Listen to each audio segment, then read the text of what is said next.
Good evening, everybody. We are kicking with the crew. We are back for our first segment of War Room. How's everybody doing tonight?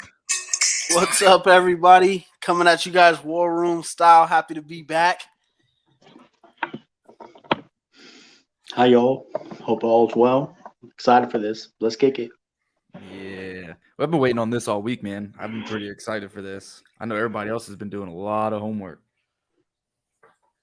Just a little bit.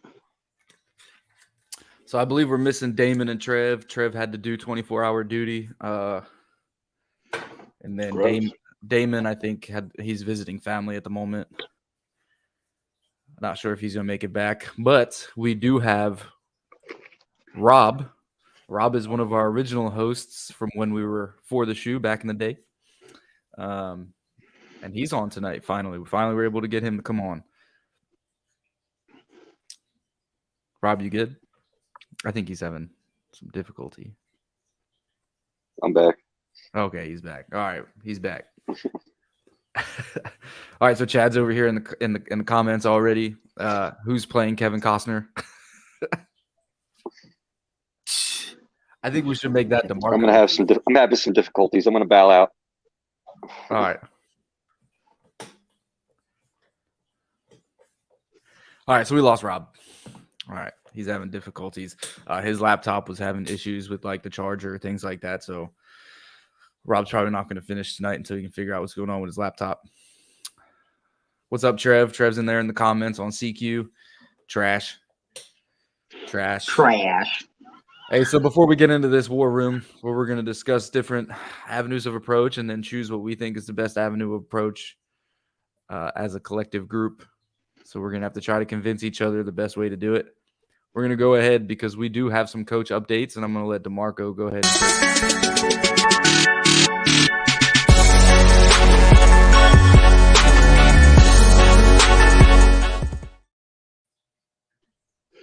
Yes, sir. So the update for everybody out there, anybody who wasn't aware already, just to update, the Shane Steichen and the Colts have hired DeAndre Smith. He is now the former running backs coach of the New York Giants, where he spent 1 year there. And then he has a lengthy coaching history, but none of it is in the NFL. So all of his other 21 years of experience were in college, where most of his most known name colleges are Indiana, Northern Illinois, New Mexico, and Utah State. And Indiana State was where he started out in 1999 and made his way through those colleges.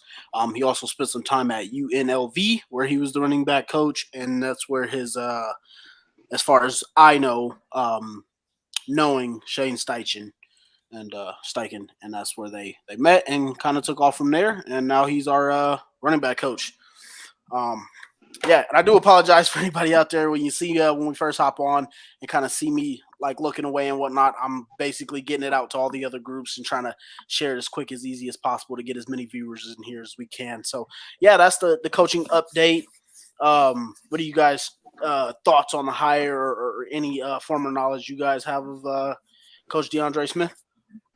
Thoughts on the hire? It's interesting. It makes me think, are we going to go with more of a college type blocking scheme, like, gap and pole, or pin and pole, pin and shoot, zone? I mean, usually like a guy, like, I don't know, like running back wise in college, again, I never played running back, so I can't speak to this. But like, I assume that there's not much of a transition when it really beyond running back from the NFL to college. I mean, I assume it's see hole, hit hole, see read, hit read. I mean, again, never played, can't speak to, so don't know.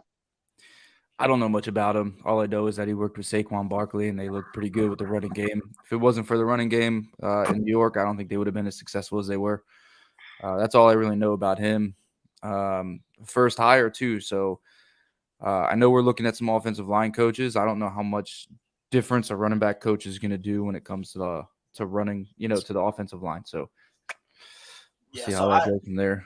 as far as I know, I mean, I wouldn't say that him being hired has anything to do with our system. To answer your question there, Zach, I don't think him being there would base it off of college schemes or anything like that. That's going to all be off of Steichen's philosophy as far as his offensive scheme that he wants to call plays for, and then offensive coordinator's design on the plays and what kind of blocking schemes he's looking for. So that'll come more from the offensive coordinator whenever that come in, Steichen, and then the offensive line coach to see where we're going to go from there with that scheme. As far as the running back coach, it pretty much it's just going to be like routine stuff. So it'd be almost like a receivers coach where it's like, hey, we're looking the ball all the way in. Same thing for a running back. We're tucking that thing high and tight, high knees. We're not looking to bounce. We want you to hit the hole. Just stuff like that. It is basically routine type stuff that you're going to get from a running backs coach. Almost anything as far as scheme wise is almost never a difference for as far as I can speak for as being a running back and whatnot. The only thing that really is a difference for us when we change schemes would be passing schemes. So we go pass blocking, play action, pass blocking and stuff like that. That's when we have some differences in there. Okay. I'm going to answer Ashley's question real quick. I don't think we're going to keep Reggie as wide receiver coach at all. I don't think anyone on that offensive staff is coming back. Yeah, it's a tough one for me. I feel like if we were going to keep Reggie, I think he would have been staying already. I don't think. Yeah. You really think they're going to keep special teams and defense? I think they're considering it. I really think they are. I'll say this. The way it seems like the only requests we're putting in are for offense. Yeah, that's all I've noticed. Shane hasn't done anything defensively. I just think we're just waiting on the moment where he announces Gus as the defensive coordinator. That's it. My thing with for your question, Zach, is I think the reason I think that we keep defensive coordinator and special teams coordinator is because of the fact that this is Steichen's first year coach as being a head coach, and just to put as little on his plate as possible, just for him to delegate less with having to call plays. You keep the defensive coordinator, you keep the special teams coordinator, and just make sure you guys are on the same page at all times. And I think that's a lot easier for him. That's true, but I also think Gus Bradley being a former head coach. Is he not a former head coach? I thought he was a former intern head coach at one point in time. I don't know. I'm sorry. Hold on. I'm going live here, off the cuff, whatever it is. No, it's not you. No, it's not you. We're laughing at Chad, man. Yeah. Chad in the comments because someone said, go get Levis. And then Chad said, careful, buddy. Someone will report you. Fair enough. Hey, so some backstory on that. Chad posted up a meme this week saying that Levis could be successful with the right coaching scheme and coaching system and stuff. And someone reported his meme and it ended up getting deleted. And then Facebook marked it as trying to cause violence and all this stuff. So it was a funny joke, but he's on a shadow ban and I have to approve every post he posts. So yeah, I think that's for like a week or something. Not sure, but to answer Ashley's question, just stay on and watch because we'll let you know exactly what route we're going to go today. That's the whole point of this episode. We're going to be discussing a lot of things, and it's going to matter on how this simulator goes, whoever takes who, and then what we want to do at that point when it comes to us. I wouldn't say Gus was a bad head coach. I don't know if he was a head coach or not. Gus took him to a AFC Championship game with Blake Bortles with the boat. So right, but I also think that's huge for Steichen, being that he'll have a former head coach, someone he can lean upon. So I also think that it would make sense to bring him back. And as for Bubba, we have one of the top 2 special teams in the league. And here's something else. Here's something else I want to say. Here's something else I want to say about Gus. Gus showed me this past season that he didn't care who was that head coach. That he wasn't going to be egotistical and acting like he knew more because he was a head coach before. If you remember, what was that game? Was it the Raiders? When we played the Raiders, the one win that Jeff Saturday had because of Stephon Gilmore, Gus Bradley asked Jeff Saturday for permission to call what he wanted to call in that position. Yep. And that kind of shows to me some character that Gus needs to stay in this staff because not only is he going to help Shane in backstage, but when it comes to being on stage, he's going to follow Shane. Yeah. Yep. And also, just to add to that, just for anybody who was wondering and thinking that this was some big question or not, I honestly think it's a real thing that's likely to happen with Gus staying on as DC. He was actually there for Shane Steichen's introductory press conference. So Yeah. he was there. So Yeah, there was only a few people that were named that were there at the introductory press conference. You had Michael Pittman, Quentin Nelson, Ryman. I don't know how to say his name. Is it Ryman? Ryman? Raymond. Same thing. Ryman. He was there. There was somebody else. Taekwon Lewis was there. They said all the scouts were there. So, I mean, we already talked about that on Tuesday. I feel like that was like a month ago. I'm so hyped to have Shane, to be honest. Everything I've seen more of him as I've looked and I've researched him more throughout the week. I'm excited to have Shane. I think it's going to be a huge difference than having Frank Reich. I don't think we're going to get the same cookie cutter bullshit that we've been getting for the last 5 years. I agree. I've been I'm one of them people that hop on hype trains really quick. So sometimes I have to slow myself down. But me, if you got a Colts uniform on, I'm going to be hyped up for you. Unless you're absolute garbage, then I just got to tell you what it is. So I'm hyped up to have him. I like what he said in our press conference. I like the way that accountability was going to be his big things that he's going to be preaching along with his 4 pillars. So that's just stuff I'm ready to see. I'm interested in. It's not only, I know everybody wants to see our offense do better because our offense was absolutely awful. It struggled, but I want to see this entire team play with a new mentality. Zach and Damon talk about it all the time. We're tired of looking like pushovers, tired of the good guy attitude. I want to see this team play with some attitude. So, and I think that's going to come with Shane because that man's got some attitude. I mean, if you've seen his videos of him being in his, offensive meeting room, that man was going off all the time. So I did have a quick question for Zach. Is your hat white and black? My hat is cream and championship blue. So it is the Colts blue with cream, and it is 1994 Pro Bowl edition. It's your lighting. Your lighting makes it look like it's white and black. I got a stupid white bright light, but it is what it is. It looks sick though. if it was white and black, I would tell you that would be sick. No, I need a light like Zach, man. It's Colt blue. So my wife did watch a little bit of an episode one time, and she said that we all need to get those circle lights that people use. They sell them at the dollar store. She was like, you all should get one of those so your lighting would be better. So we have one that was here, but it's like a mirror light. It's like one of those makeup ones. But I gotta redo the whole electrical cord to it because for some reason somebody cut it out. So I'll probably think about working on that if I get some time. Yeah, my next purchase will be one of those lights. Oh, hold on. I got somebody in the comments. William Searle, what up, bro? Hey, that's my brother from Oh, that's your brother. No, not my brother, but he's my boy from we went to the senior leader course together up at Fort Sill last year in April. We met in school and good buds. So that's my boy right there. When it comes to Steichen, I'm cautiously optimistic because you always are. Right. Until I see the product on the field, which obviously my expectations this year aren't very high. Like, I just want to see a development of the rookie. And as long as the rookie QB is playing well and the development is well, I could care less what we finish. I look at this year as a year that we're going to see the future. We're going to see where we're going, what route we're going, what scheme we're going. I just want to see a difference in attitude. Right. That's really it. I want to see the development. I want to see the difference in these players. I'm tired of the friendly crap on the field. I want to see the offensive line get pissed off when the quarterback gets hit. I'm also like Steichen talks about accountability, but so did Frank. So like I need to see it. Frank never held anyone accountable though. Shaq put that on blast. True. So I hope that's the case because I feel like if you hold guys accountable, they're going to play hard for you all year, and you won't have what we had this year. Players guys coming out of the locker room talking a whole lot. You know, I don't want to hear Brian Kelly, or talking when he sucked all season. Right. Ryan Kelly don't need to be saying crap. Like, shut up. The media doesn't need to know our business.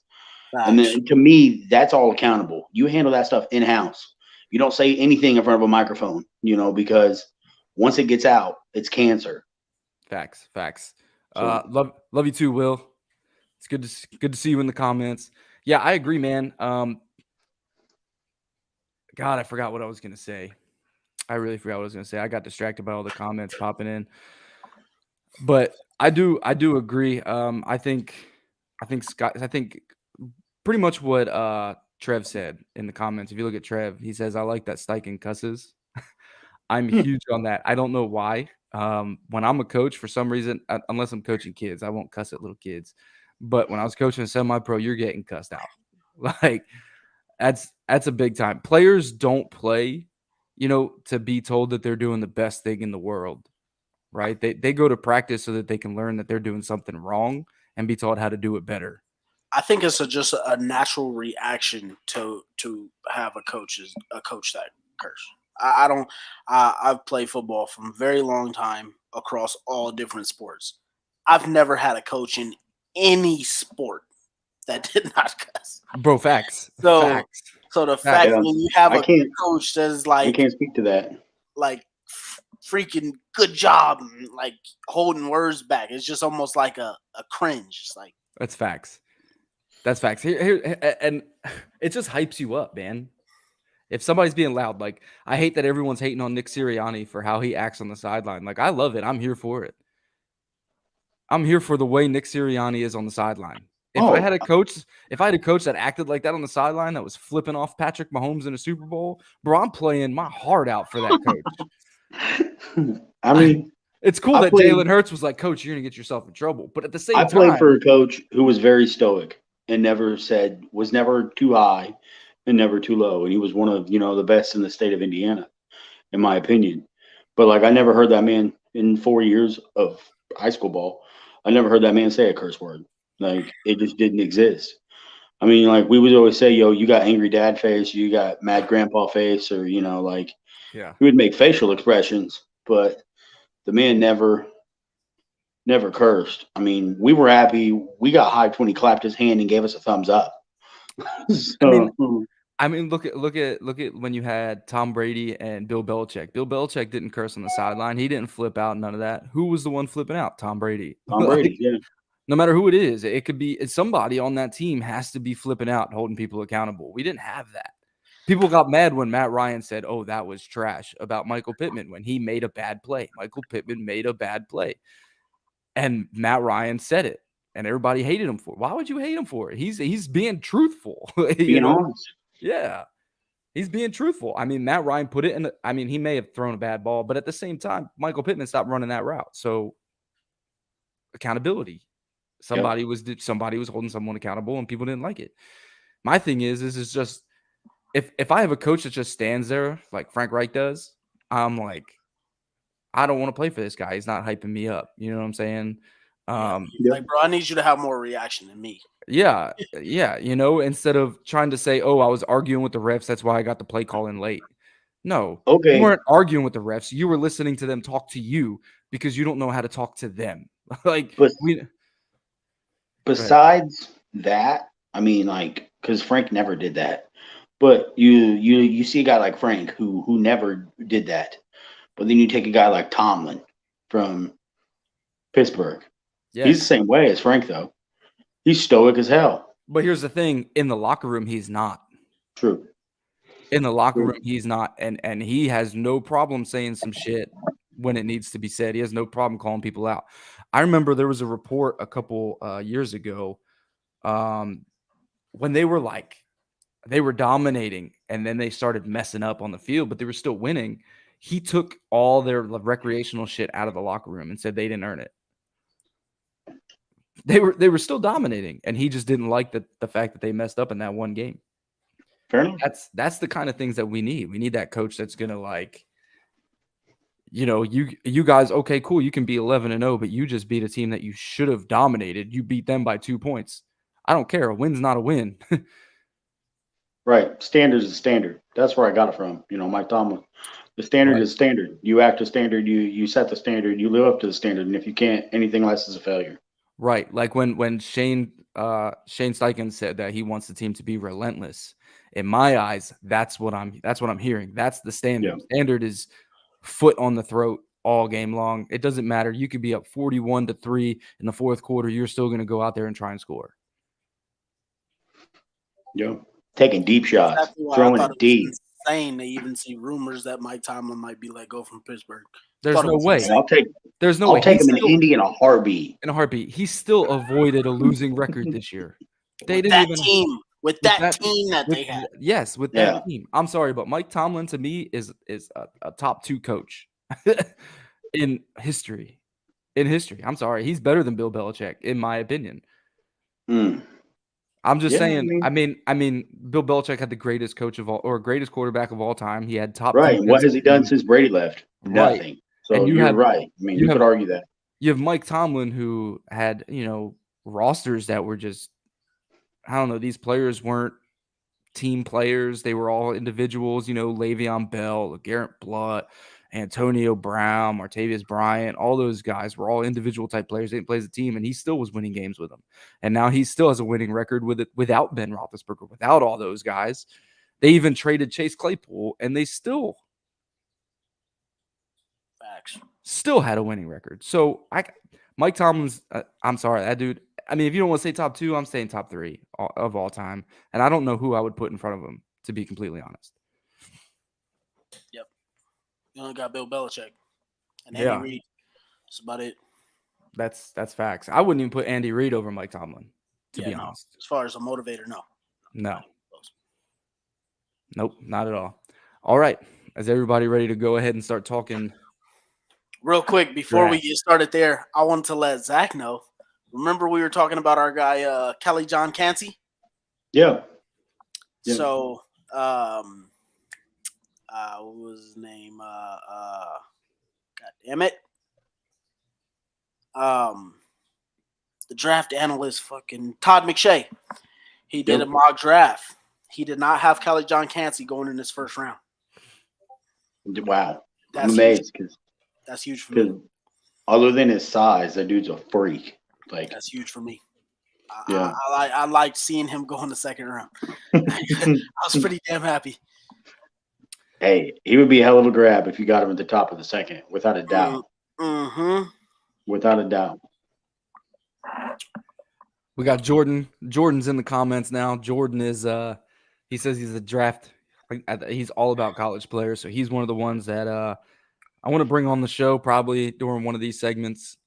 I'll talk to him, see which one he wants to come on.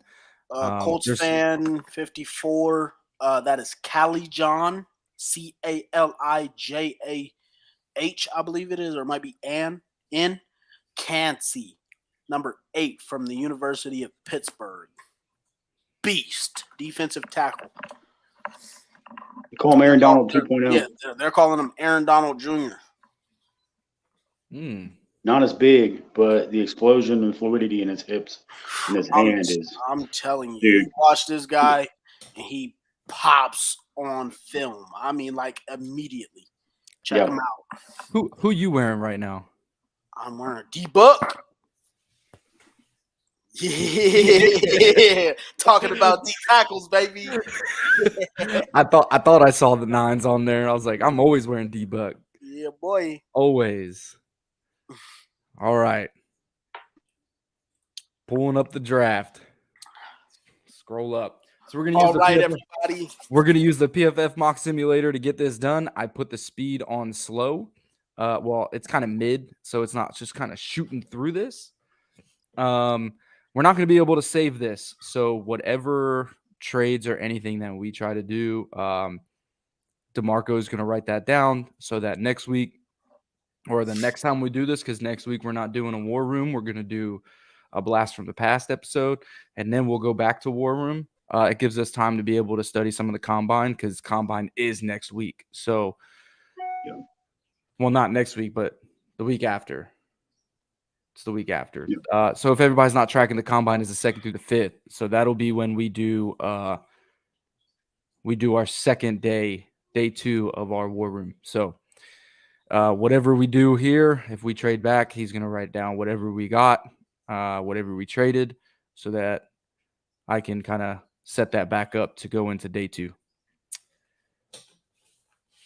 So here we are, War Room. Do you want me to open it? Why I think the Colts should be aggressive? Are we 35 of round 2? I don't know. I don't have round 2 on here. I only 'Cause selected. there's only 31 picks, so we So got we're only 31 picks because the of one that the Dolphins Miami. lost. Yep. So okay, I'm guessing we got to be 35. I'll look. I'll leave it for now. I'm just trying to get that mapped out. Okay. Damn, I'm so upset that we don't have Damon here. Yeah, me too. I was really hoping he was going to be on the show I tonight. wanted him to be in on this. Would have been nice to have Trev too. Yeah. Trev, try and stay updated as possible with us. But Real thanks quick, we everybody do. for tuning in. It is number 35 in the second round. Perfect. Yeah, got it down. All right, perfect. Thanks everybody for being here. Try and leave us your comments on anything that we're saying to try and give us your opinion. We'll try and look into it as best we can. But we're trying to give you guys a kind of a war room scenario as best that we can try and do it here, and just shake it all out of how we would pick and how we'll go. Trev, try and keep up with us as best you can and give us some input off of our comments. And so from there we go. Matt, Zach, Trev, what are you guys thinking with the number 4 overall pick? Are we sitting and staying? Are we trading up? Who's your guy that you think we want first? And where do you think we should take him? Oh, I'm trading up. Okay. Like, the reason why is I want to be at top of the draft. I want to make sure I get my quarterback. And I'm perfectly okay doing as Ballard says. I'm willing to trade anything and everything to make sure you get the piece that you want. Hey, I also got us on a timer, just like the draft. All right, so the Bears are on the clock. Bears are on the clock. Will we go 10 minutes? 5 minutes? 5 minutes? You can do the 10. Yeah, that's fine. 10. All right. So, all right, there we go. We got it there. So, Zach wants us to get our guy first. He wants us I want to be move up, everybody. get the guy. What are you thinking, Matt? You thinking that we should trade up as well? Where you at with it? I'm not. I don't think we should trade up. I think CJ and I think Bryce are both pretty equal in comparison of what their skills and abilities are able or what they're able to do. I think that we can get one of them at 4. I also think at 4, Anthony Richardson will still be available. And I think with who we have at head coach, I think that Anthony Richardson's going to fit his scheme a little bit better than what we anticipated. Yeah, but Richardson at 4 is too rich for my blood. Yeah, but then we don't. I mean, So then my idea would be agree. not to take him at 4. I think my idea would be to trade back to 9, take advantage of Carolina, who also needs a quarterback, who also is our former head coach Hold and on, still Matt. has a relationship. I'm getting a call here. Bears are giving us a call. They'd like to offer us the number 1 overall pick for the number 4, a second rounder, a 4th rounder, and a 2024 third rounder. What we thinking? We'll give you a call back. Yeah, I'm the not third feeling it. rounder, I don't want to give up my first 3 picks. Like, I would keep the 3rd round for this year and give up next year's first. Just because I think that the value is there. Well, you said you wanted to trade up, man. That's the offer. What we thinking? I mean, for me, if that's the best offer I'm getting and that's the only offer I'm getting, I'm taking it. You have to. I'm denying it. Thinking, Matt? I'm declining it. I think these picks, especially if I'm Chris Ballard, I'm not giving away these picks. Why? Because I think, again, I could still move back. I could still get a quarterback of the future who's going to get developed by a coach who's known for developing. And at the same time, we're getting more draft picks rather than losing draft picks. And it provides us the opportunity to build around that quarterback. So, yeah, we haven't gotten Trev coming back here yet. So I'm going to chime in real quick on this. I also believe I'm not trading up. So the problem I have with it is this isn't a situation where there is a constant number 1. This has been changing for everybody. And I'm the person that if you're not totally convinced that any of these guys are your 100% guy and everybody has the same opinion of one guy, to not trade up for him. I'm not risking everything to say maybe we did, maybe we didn't. So also I wouldn't agree to a trade there. And I honestly think that sitting and waiting at 4 would be the best option for us. Well, then let's sit and wait. Let's decline it and wait. All right. So we're gonna go ahead and I'm gonna So start the this. Chicago Bears have about 6 minutes left on the clock, and we're not trading. So it looks like the Bears took Bryce Young number 1 overall. I think that's what I saw happen. Did they? Let me see. I'm trying to see if I can. It's not letting me scroll back up. Let me see. Oh, let me do this. There you go. All right. So they took Jalen Carter. Oh, Jalen Carter. I'm sorry. Houston took Bryce Young, and then Hey, the Cardinals took Tyree Wilson. You guys know where I'm at. I've been saying this all along. We sit right where we are. We let our quarterback fall into our lap. I am not on the Will Levis train. I feel like that's more of a product. If that was something that we were going to take that pick, that'd be something we'd have to work with and build around. It'd take us a few years to get him where we want him to be. My guy right here is CJ Stroud. It ain't taking me much time to think about it. All right. Just know that I want CJ, but on this, I'm going to play devil's advocate. Just because, why not? Because I agree with you, DeMarco, 150%. Like, CJ, to me, is the best quarterback in this draft class.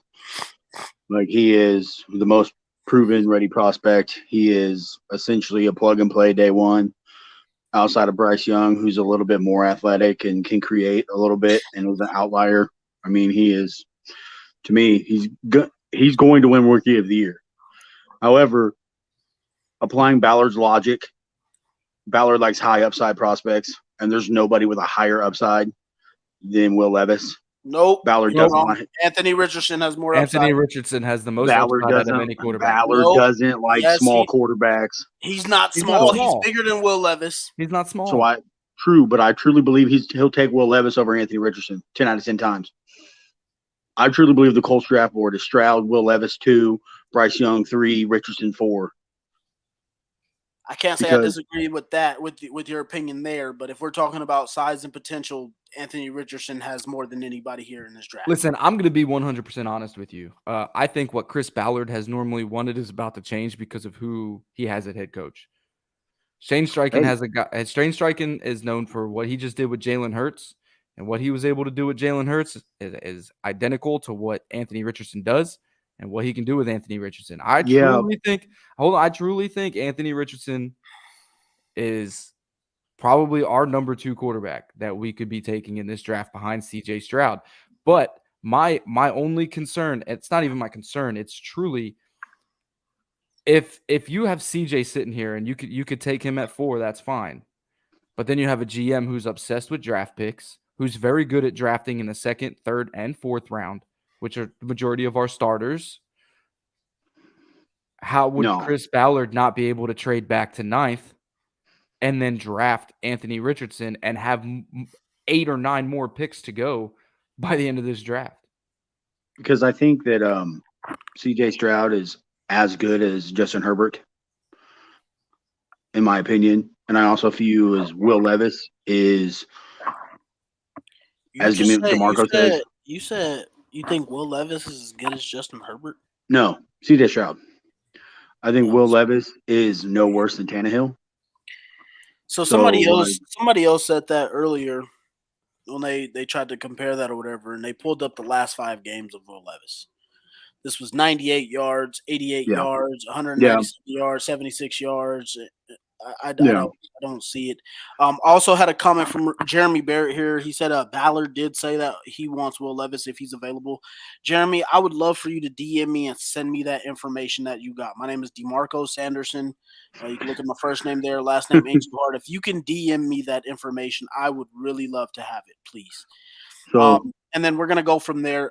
We had a couple questions. I know Trev said that were the Bears really that high on Bryce Young? So you guys probably won't be able to see it too well, but this is from ESPN. This was a mock trade that was given. That's where I got the trade potential from, and why I said the Bears. Put that back up.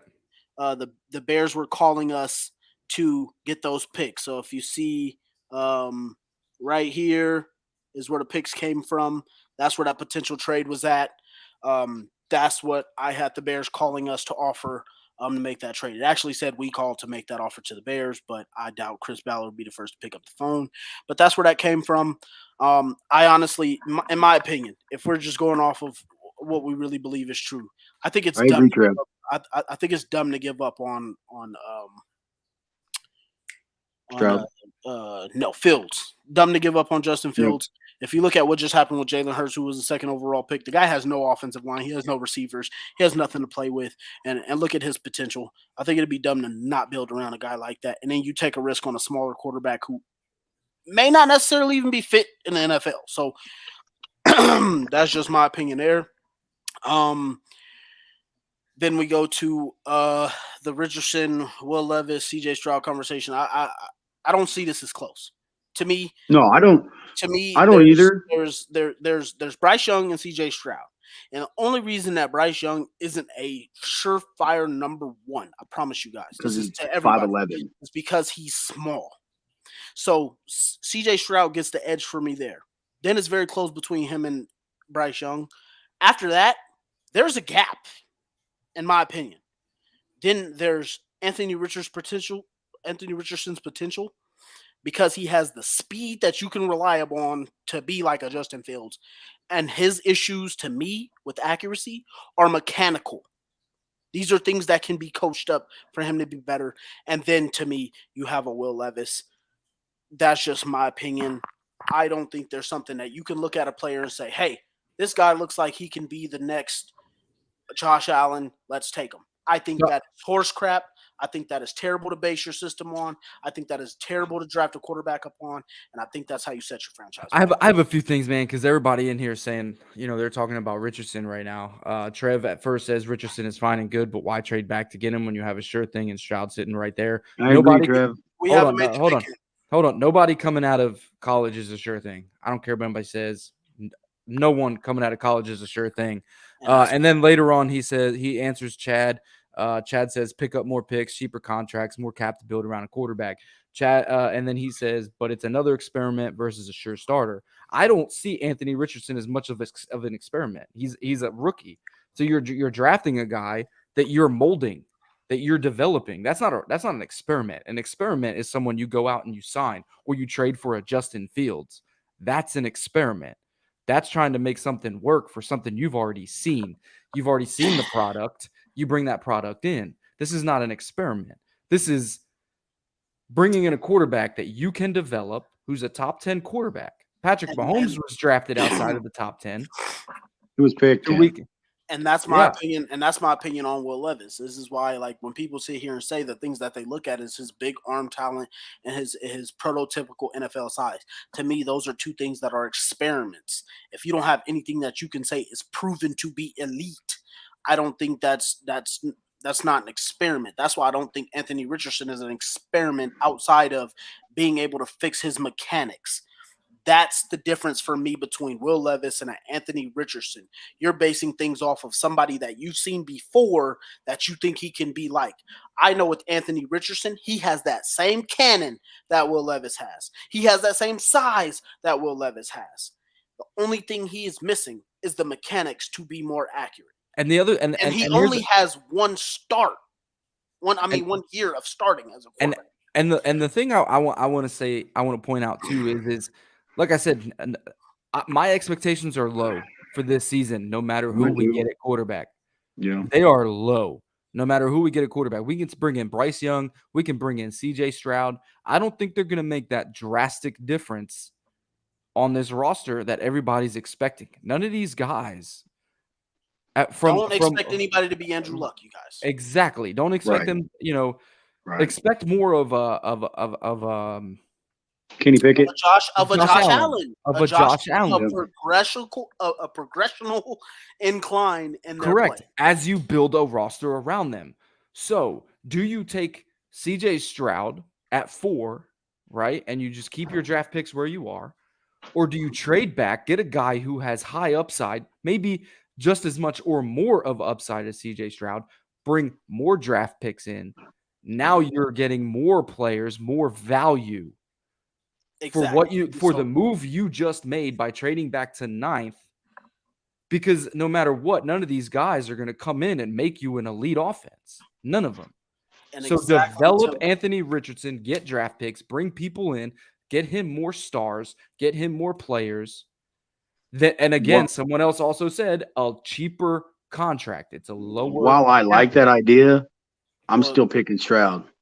Like if he's on the board there at 4 and it's me, it's Stroud and no one else.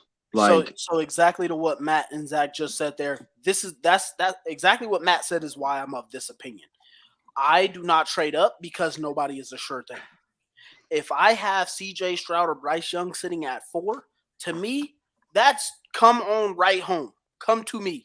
I have to do nothing for you to land right into my lap. right. Now, if Right. I don't have CJ Stroud or Bryce Young, I'd trade down. I am what Matt said. I am trading down, collect my picks, and get a guy that is going to be exciting for me to develop and mold into what I need him to be. So, in my opinion, here we got Stroud sitting right here. It looks like me and Zach are saying we're going to take this pick. Matt, what are you thinking here? We got Now, we are on the clock. We are on the clock to make our pick. what All right, about so Will you're starting Anderson? the 10 minutes now. Will Levis? No. What do you consider taking an edge rusher? No. Like Will Anderson? No. I'm taking a quarterback. Yeah. This is quarterback. First round to me is quarterback at all time.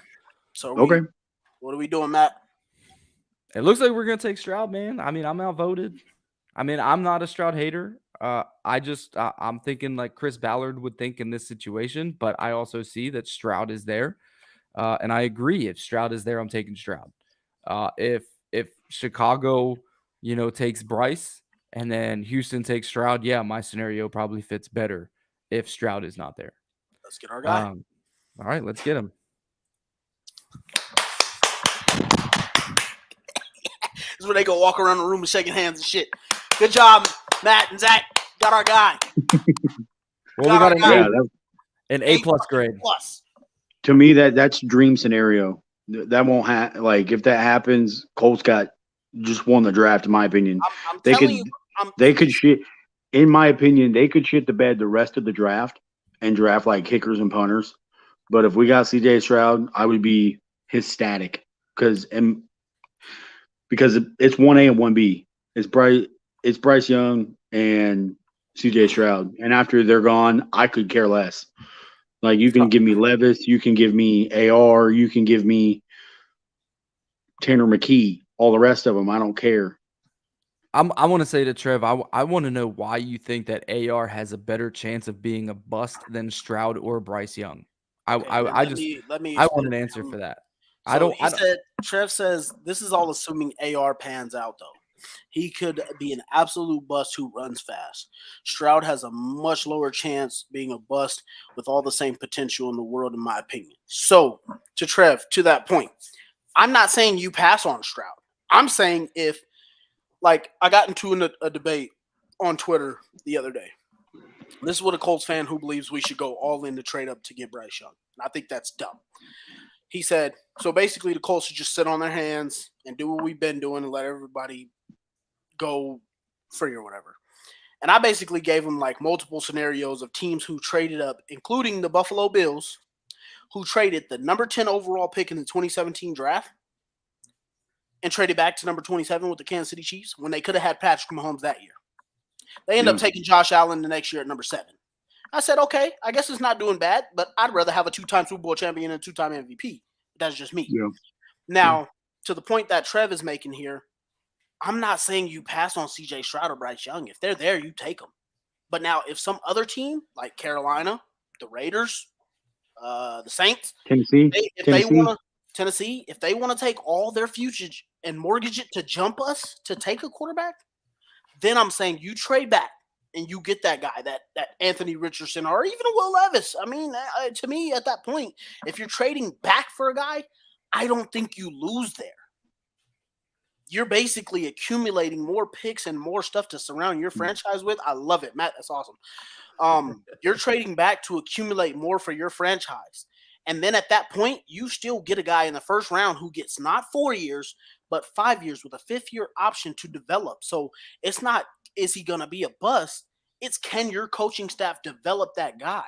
And from what I just seen Steichen do with when he was with Rivers, who he learned from a veteran, basically, when he was with Herbert, and Herbert has amazing potential himself, and Andrew Luck 2.0. Anthony Richardson can show a lot of those same signs. If you watch film, you've seen this guy run right, back across the body on a dime, 40-yard TD passes. And then the ability to run, those are all things to build your franchise around and be able to mold into. So it's not if he's going to be a bust. Too many times we think a player is going to be a bust just because they're what's long neck dude's name? Forgetting his goddamn name. With New York last year. Forgetting his fucking name. Daniel Jones? No, not Daniel Jones. Zach Wilson? No, the guy that was with Houston for a while. And Davis Mills? No, not Mills. He ended up getting a big contract. And last year they took the kneel downs or the QB sneaks or whatever. But basically what I'm saying is a guy that just isn't good at all versus a guy that you can build around. Too many times we think a coaching staff isn't supposed to build a player and the player is just supposed to be good on his own. And I don't think you're going to have that problem if you trade back and take an Anthony Richardson or a Will Levis. So there it is. Thank you, Jordan. Mike Glennon. I'm going to say this. I'm going You to say build this. around that guy and you can coach him to be better. I think every quarterback in this draft is going to need development. I think all of them are first-year starters. Not all of them, but let me take this off because it's hot. Matt, That thing's what's his name? Trev answered your question. I believe. Which one? He said he hasn't shown it on the field. Stroud did against Georgia, not to mention the entire season. Game in and game out, Stroud lights it up. AR showing flashes. Yeah, okay. Okay, but I understand that, but here's the same thing. Stroud had a totally different offense than what AR had. I mean, there's a difference. College is you can't just base off what they're able to do in a game because CJ Stroud has the personnel around him. I mean, Florida didn't have really much around AR-15 like CJ Stroud had around him. Stroud had probably arguably one of the best wide receivers in college football, who in college is looking better than what his dad looked like in the NFL. So that's just me, man. I mean, I'm not arguing against CJ Stroud. Again, if CJ Stroud is there at 4, I'm taking him, right? If he's not, then I'm trading back. I'm on the same boat as all these guys. All I was trying to do with the conversation was make people think that there's an ability to still get a quarterback like AR-15 who's going to need to be developed. Just like every quarterback in this draft. CJ Stroud needs to be developed. Bryce Young needs to be developed. Will Levis needs to be developed. AR-15 needs to be developed. Hendon needs to be developed. DeMarco's guy, Tanner McFay, whatever his name is, he needs to be developed. Max Dugan, my guy, needs to be developed. They all need to be developed. None of these guys are going to come in this league and they're going to take the league by storm on year one. None of them. They're all guys that need to be developed like Josh Allen. So all my idea was to bring the thought process of trading back to somebody who still has the same upside as somebody who's going top 5, but bring in more value by getting more draft picks at the same time. That was all that conversation was. Here's my question, DeMarco, because there's old dude named Bill Parcells who called it with Mark Sanchez. Mark Sanchez only started 1 year at USC and was sus at best in the pros. He had a solid run game, and he literally, I think they did like red wrist was a pass play and green wrist was a run play. I remember something corny, stupid like that a long time ago. Aren't you concerned that because AR is only a 1-year starter in the SEC that he would struggle just like Sanchez did, only being a 1-year starter? Not under a Does that not concern you? Not under a Shane Steichen. So my concern is not about limited games played. My concern would be the quarterback's intelligence. So just like how you said, pass was a green, red was a run.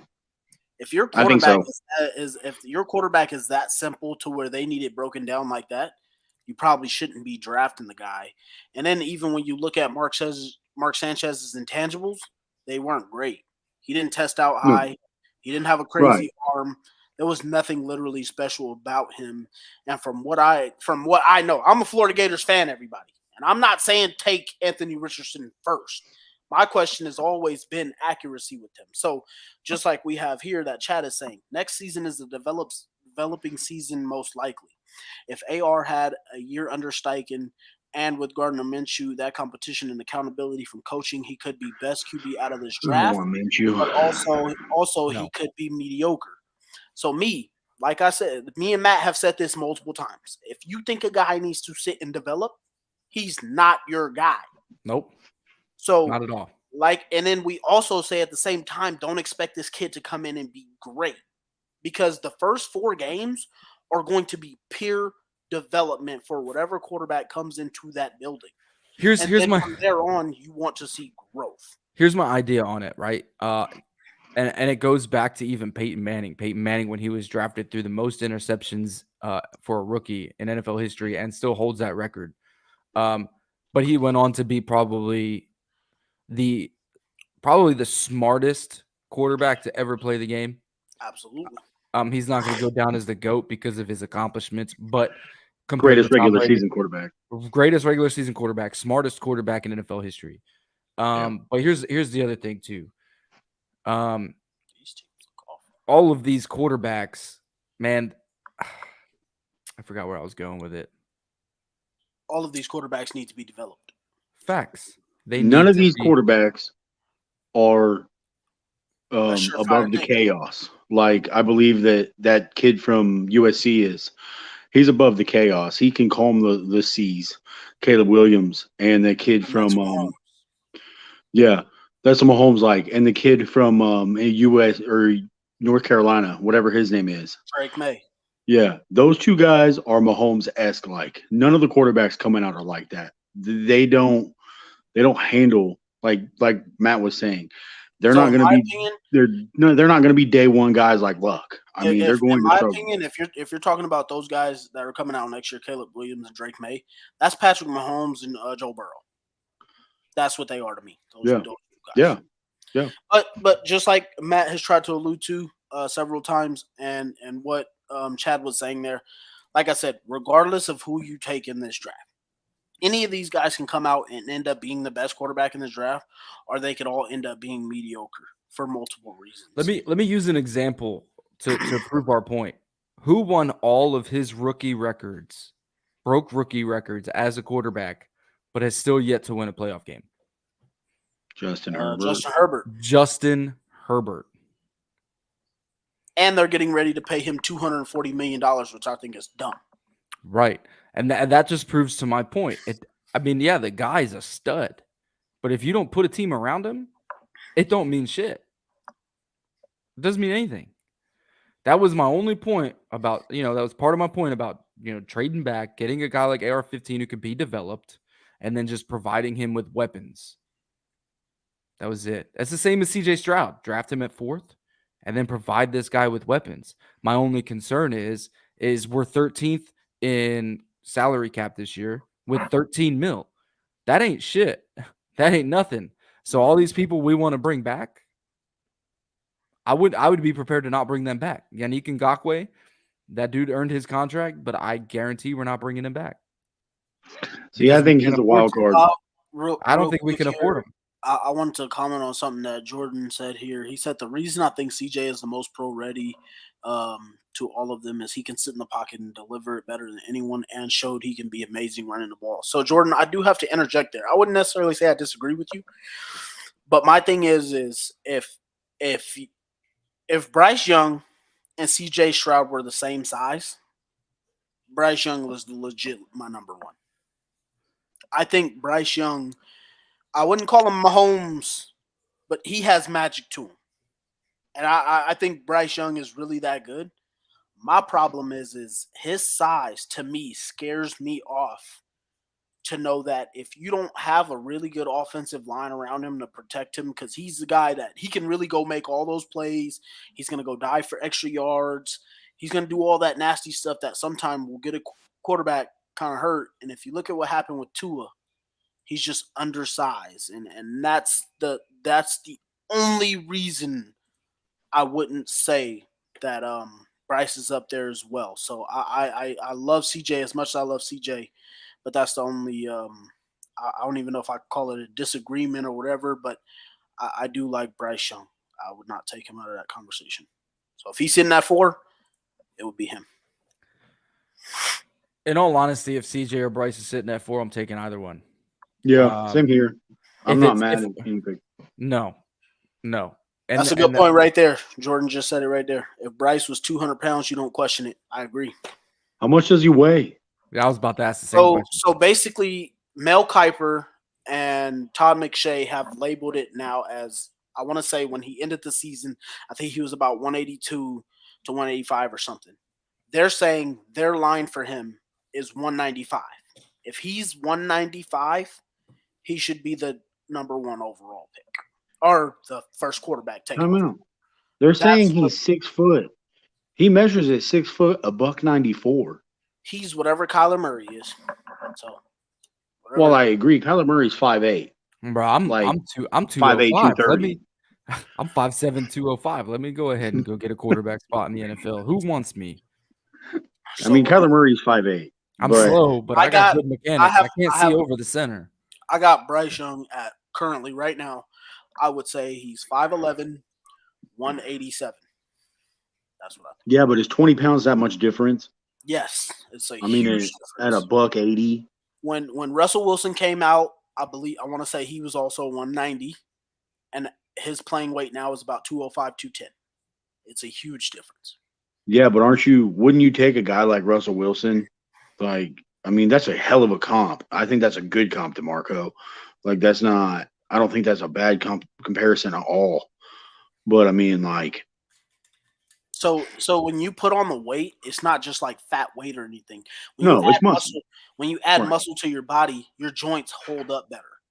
And and two things that can make a huge difference is like when you try and arm tackle, like think about the play in the Super Bowl where Jalen Hurts had the 40-yard run when he got tripped up. If he wasn't squatting 600 pounds or over that 200 easy, he would have easily been tripped up. But when you have that weight and that muscle, you can keep carrying yourself. But the league is so soft with quarterbacks now anyway. Does it really matter? That's what I'm asking. Like, does it really matter? Even though the league is like, you can't even Charmin soft with quarterbacks. With mobile quarterbacks, yes, because they're not protected outside the pocket. Exactly. Look how Josh Allen gets murdered. Tua just came out of concussion protocol. He was in concussion protocol for about 90 days. Look at Kyler Murray, man. Kyler Murray runs around all the time once he's outside. Yeah, but he's pocket. like 230. So, like, he's Kyler different. Murray? Yeah, he's like 5'8", 230. Kyler Murray's like 215. I mean, he's like fat. I mean, but he's still little. Either way, right? Either way, just sitting in the pocket and a defensive end swings you around where they don't call that flag, and your helmet hits the turf. He's just so small that just like Tua has had multiple concussions this season. I'm not arguing that aspect. My issue, but I also look at like Lamar. Lamar's doesn't weigh very much. But Lamar doesn't get hit though. My issue is not the weight. My issue is the height. And the reason my issue is the height is because have you ever tried to stand behind a 6'4" offensive lineman when you're 5'11"? Yeah, I watched Drew Brees do it in college and then turn around and do it in the pros. Yeah, but here's the thing. Hold on. In the pros, Drew Brees had to do 7-step dropbacks. Yeah. I mean, it's difficult, but it can be done. Yeah, okay. Yeah. You have to have an incredible offensive line because Drew was getting killed. Incredible, because you have to have at least 1.5 to 2 seconds before you can even start to make your post snap reads. Yeah. Yeah, so that's just where I was with that. I just that's the only reason that I have Bryce Young a bit lower. But Trev, I agree. Bryce Young is an outlier. I think that if the Colts drafted him at 4 and he didn't gain a single pound, I think he would be great. Like, I think he is Steph Curry, Patrick Mahomes special. He has all that swag. He's able to do everything Patrick Mahomes is. He's just pint size. Like, that's personally in my opinion. But we also have to remember Drew Brees did have a rough injury that the Chargers ended up trading him for. Yeah, because that's when they drafted Phillip Rivers. Exactly. So, But I'll say this: if let's say Bryce and CJ both somehow drop to 4th, let's say Will Levis gets taken by Houston, I'm going CJ. That's me. I would send Houston a postcard every week saying thank you. I've done multiple of these PFF mock drafts, and a few of them have had Houston take Will Levis. I have. I wouldn't be shocked. And I wouldn't I'm be shocked. gonna say this. I think Chicago, making everyone think that they're gonna draft a quarterback. I think they're just blowing smoke up everyone's ass to try to make that number one pick more valuable. I think Jim Irsay is doing the same thing. Oh yeah, of course he is, because I think he wants CJ Stroud. Honestly, I think Ballard wants to trade the fuck down. I think Ballard really does too, do. But I think Jim doesn't want to let him. No, Jim's gonna have a knife in his back. If you trade down, I'm firing you immediately. But if I'm Ballard, I understand why Ballard would want to at the same point. So, I agree. As long as he doesn't trade out of the top 10 and he still gets a quarterback in the first round and he just gets picks with it, I'm fine with it. But I don't want Will Levis, and that's it. If it's CJ Stroud or a trade back, I'm good.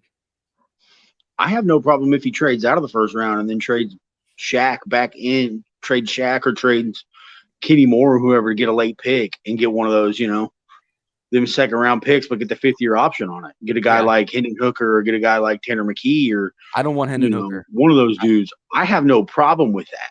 Here's my thing. If you're going to take a quarterback outside of the first round, it better be Max Duggan. Because he has more upside. He has more upside than any of those quarterback outside of the first round. He's not a first round pick. Right. But he has more upside than any other quarterback that's outside of the first round. That's my opinion. Watching that dude play. He's gonna pull a Zach Wilson, have an amazing workout, then it's gonna be all Levis talk. It's crazy. If you listen to Todd McShay and Mel Kiper, they really like Will Levis. Me personally. Everybody loves to make all the excuses in the world for a quarterback that they like for why they weren't good that year. Me personally, I think it's crap. But 2 reasons why I throw Will Levis out, just because they're the 2 reasons that you just said them, DeMarco. A is he has no talent, so they're all going to look at the tape from 2021. It's incredible. And then secondly, and the dude's stats still look the same. Right, I agree. Retarded to me. And secondly, it's because his footwork and his release and everything is technically perfect. Like if you go talk to a guy like Jordan Palmer, he'll tell you his feet and his arm, they match, but yet he still has accuracy issues. He still makes tunnel vision plays left and right. So clearly something's wrong. But based on that alone, yeah, McShay and Kiper are going to be all over the guy because his mechanics are perfect, and he can roll out to your left and roll out to your right and sling the ball 80 million yards. And Have you guys ever watched any of their scouting reports? Yeah, I like McShay's better than Kiper because I feel like McShay has a little bit more realism than Kiper does. I don't they don't take anything into consideration. They take anything into consideration. They just look at the player and they're like, oh well, he does this and he does that. They take nothing else into consideration. Yeah, so that's the thing for me. So Zach, I don't know exactly where you've been hearing stuff about the footwork because I've heard that that's been sloppy at times. Oh, and then I've also heard that his eyes drop a lot. But to me, it's like when people make the excuses, right? They like to say, oh, his offensive line was terrible and blah, blah, blah, blah, blah. But then you go back and you look at the year from 2019 and it's like, okay, well, this was supposed to be so much better. But his numbers barely got better. Right. He couldn't even beat out Trent Clifford at Penn State. So I question how good of a pro he's going to be. I mean, I tell that to people all the time, but we can go ahead and chalk that up as being a puppy. Joe Burrow didn't make it on at Ohio State and went on to LSU. But then it's still like, okay, well, if you take that scenario, Joe Burrow went over there and threw 50 touchdowns. What does CJ Stroud do? Not CJ Stroud. What did Will Levis do? All he did was go over there and throw 24 touchdowns and really didn't impress. So to me, it's like anytime they sit there and bring it up, all they talk about, oh, this guy's intangibles. Oh, his character. Oh, his intelligence. Well, if he's so freaking intelligent, then why is he overthrowing almost every player? Why is he throwing interceptions? Why is he making this throw off his back foot? This is why I don't like Levis. This is why I don't like Levis, because people have always said he's got such a strong arm. He does. He can throw it 60 yards. Yes, he does. But and he has nothing else. No accuracy on it. And I brought it up before on the show. Will Levis looks like Mike Vick when he tries to throw it over, 30 yards. That ball is inaccurate. He puts it in bad places, especially when he's trying to throw a post or a corner. Those post and corners are clutch in the NFL. If you can't hit those, them out of bounds 80% of the time. If you can't hit a post on point in the NFL, you're going to fail drastically. Why? Because you have a corner and then you have a safety there, and he underthrows it every single time. Now, do you think that, because this is what I believe, and I'll stand by this, and I know you guys hate me when I say this. I believe Levis is a true system quarterback. Because real quick, Zach, before you dive in on that real quick, Chad said, but Steichen said character is huge to him. Ballard and Steichen also said accuracy is huge as well. Yeah, accuracy and the ability to create. Go ahead, Zach. Finish saying what you were saying. I just think Will Levis is like a true system quarterback by every mean by that. Because here's what I mean. I live 45 minutes away from Kentucky. So, like all year long, I knew Colts scouts were at watching Levis every week on the radio. You can hear him. Like, if you wanted to listen to the Wildcats on the radio, you could. But, I mean, I believe Will Levis is a true system quarterback because his offensive coordinator in 2021 was the Rams tight end coach. He left to go back to LA in 2022. And they brought in another guy who runs a similar system, although it really wasn't. And he struggled mightily. But let me ask you. They brought him back into this same system, and he had success. I believe he can only be successful in this system, and he cannot adapt because everything I've seen of Will is deep or check down, and there's no mid-range game. And that's a Frank Reich system. So, yeah, maybe Chris Ballard was looking at Will Levis because we had Frank Reich at the time. We don't have Frank Reich anymore. Right. So now we have a guy. So now we have a guy who is more going to utilize a guy like Jalen Hurts. Right. I mean, and I wouldn't be mad. I mean, he can use a guy who can sit in the pocket like Phillip Rivers. He's shown that. He was the OC, in LA. He's also used Justin Herbert. So he has guys like that. But if you look across the NFL, who's more successful? The guys who are not sitting in the pocket. Edge. Yeah, the mobile QB is the new trend. Yes. And if I'm Steichen, I'm leaning for a guy who can be more mobile. That's why in my list, if it's a list and they're saying, Zachary, you're the GM of the Colts, how are you going to do this? For me, Bryce Young is 1 because he can create. 2 is CJ Stroud because he can move and create. Perfect 3 fucking comp, Trev. 3 what? Carson Wentz? Yeah, that's exactly who he is. Yep, pretty much. 3, even though like I haven't watched enough Anthony Richardson tape because like people argue that Levis and Richardson are the same quarterback. They're not. I haven't watched enough, so I can't speak to that.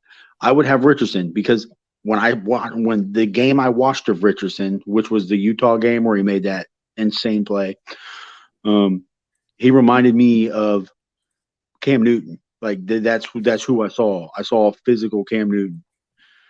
And then I would have Will Levis 4 because Will Levis can move, but I don't get the same vibe. But he's quite the creator and the runner on the edge.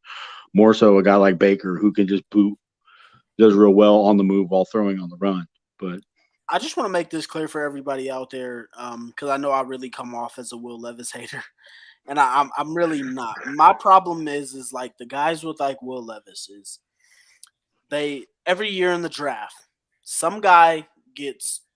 There's some speculation that something's wrong with his character or something's off about him, like they tried to do CJ Stroud early on in the season. And then there's always one guy that comes up and they just put this persona out that this guy is just amazing. Like Zach Wilson, off the one throw that he threw, just changed his whole entire draft position off of one throw. And then you think about a guy like Carson Wentz. Everybody sit there and the analysts, they go crazy and they sit here and say, big arm and physicality and their physical size for the NFL. But then they These are forget all the two things. footwork. They forget all the basic fundamentals. They forget the accuracy. You Well, know, if you look at the combine and you, I'm sorry, I don't mean to cut you off, but when you look No, at the you're good. combine, because it's coming up, so everybody needs to watch. Look at certain routes. What is the most important route that a quarterback needs to hit coming into the NFL?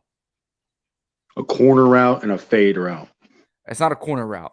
I wouldn't even call it the fade route either. No, it's going to be an out. An out route, a 10-yard out route.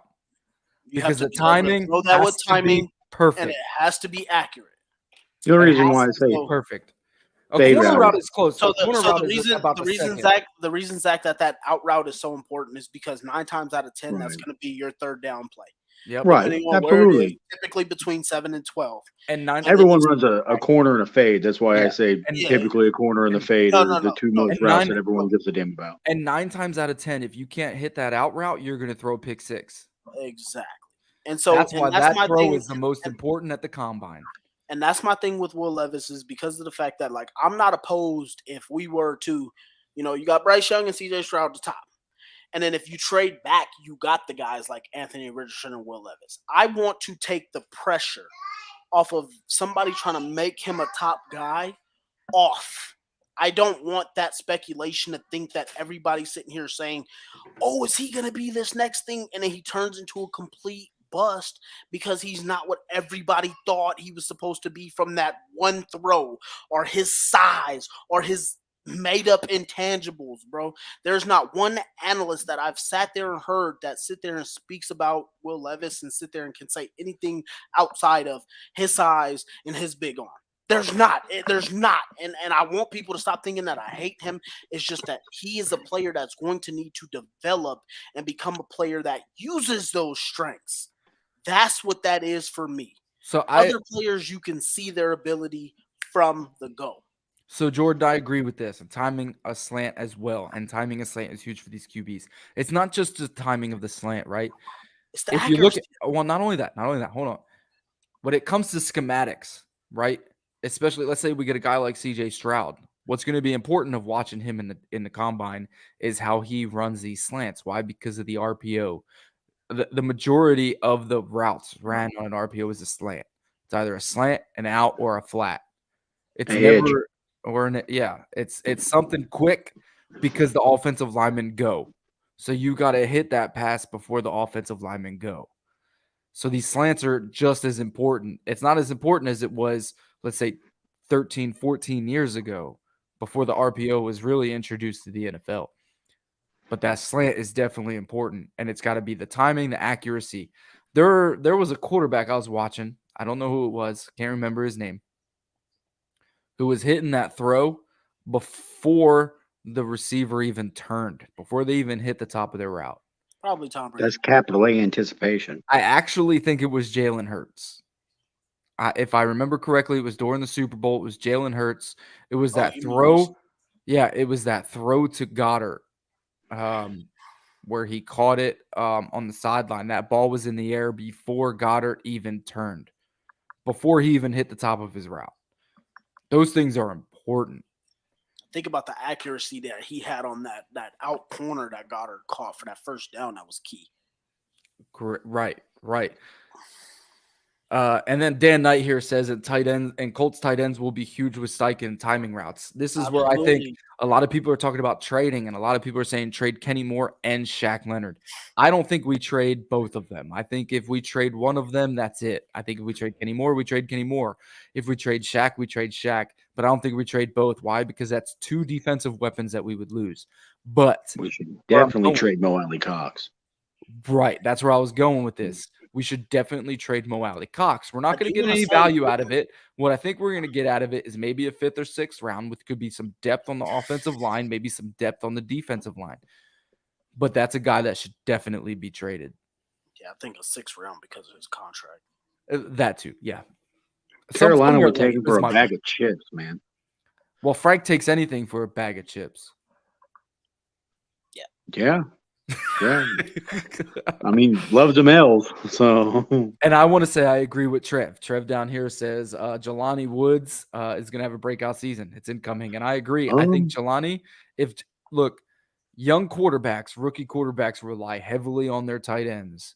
This year is Jelani Woods' year. That's just my opinion. I think because who's their check down? It's that tight end. It's or the always running that back. tight end or the running back. JT, I think is going to surpass Austin Eckler this year as a receiving running back because we're going to have a rookie quarterback.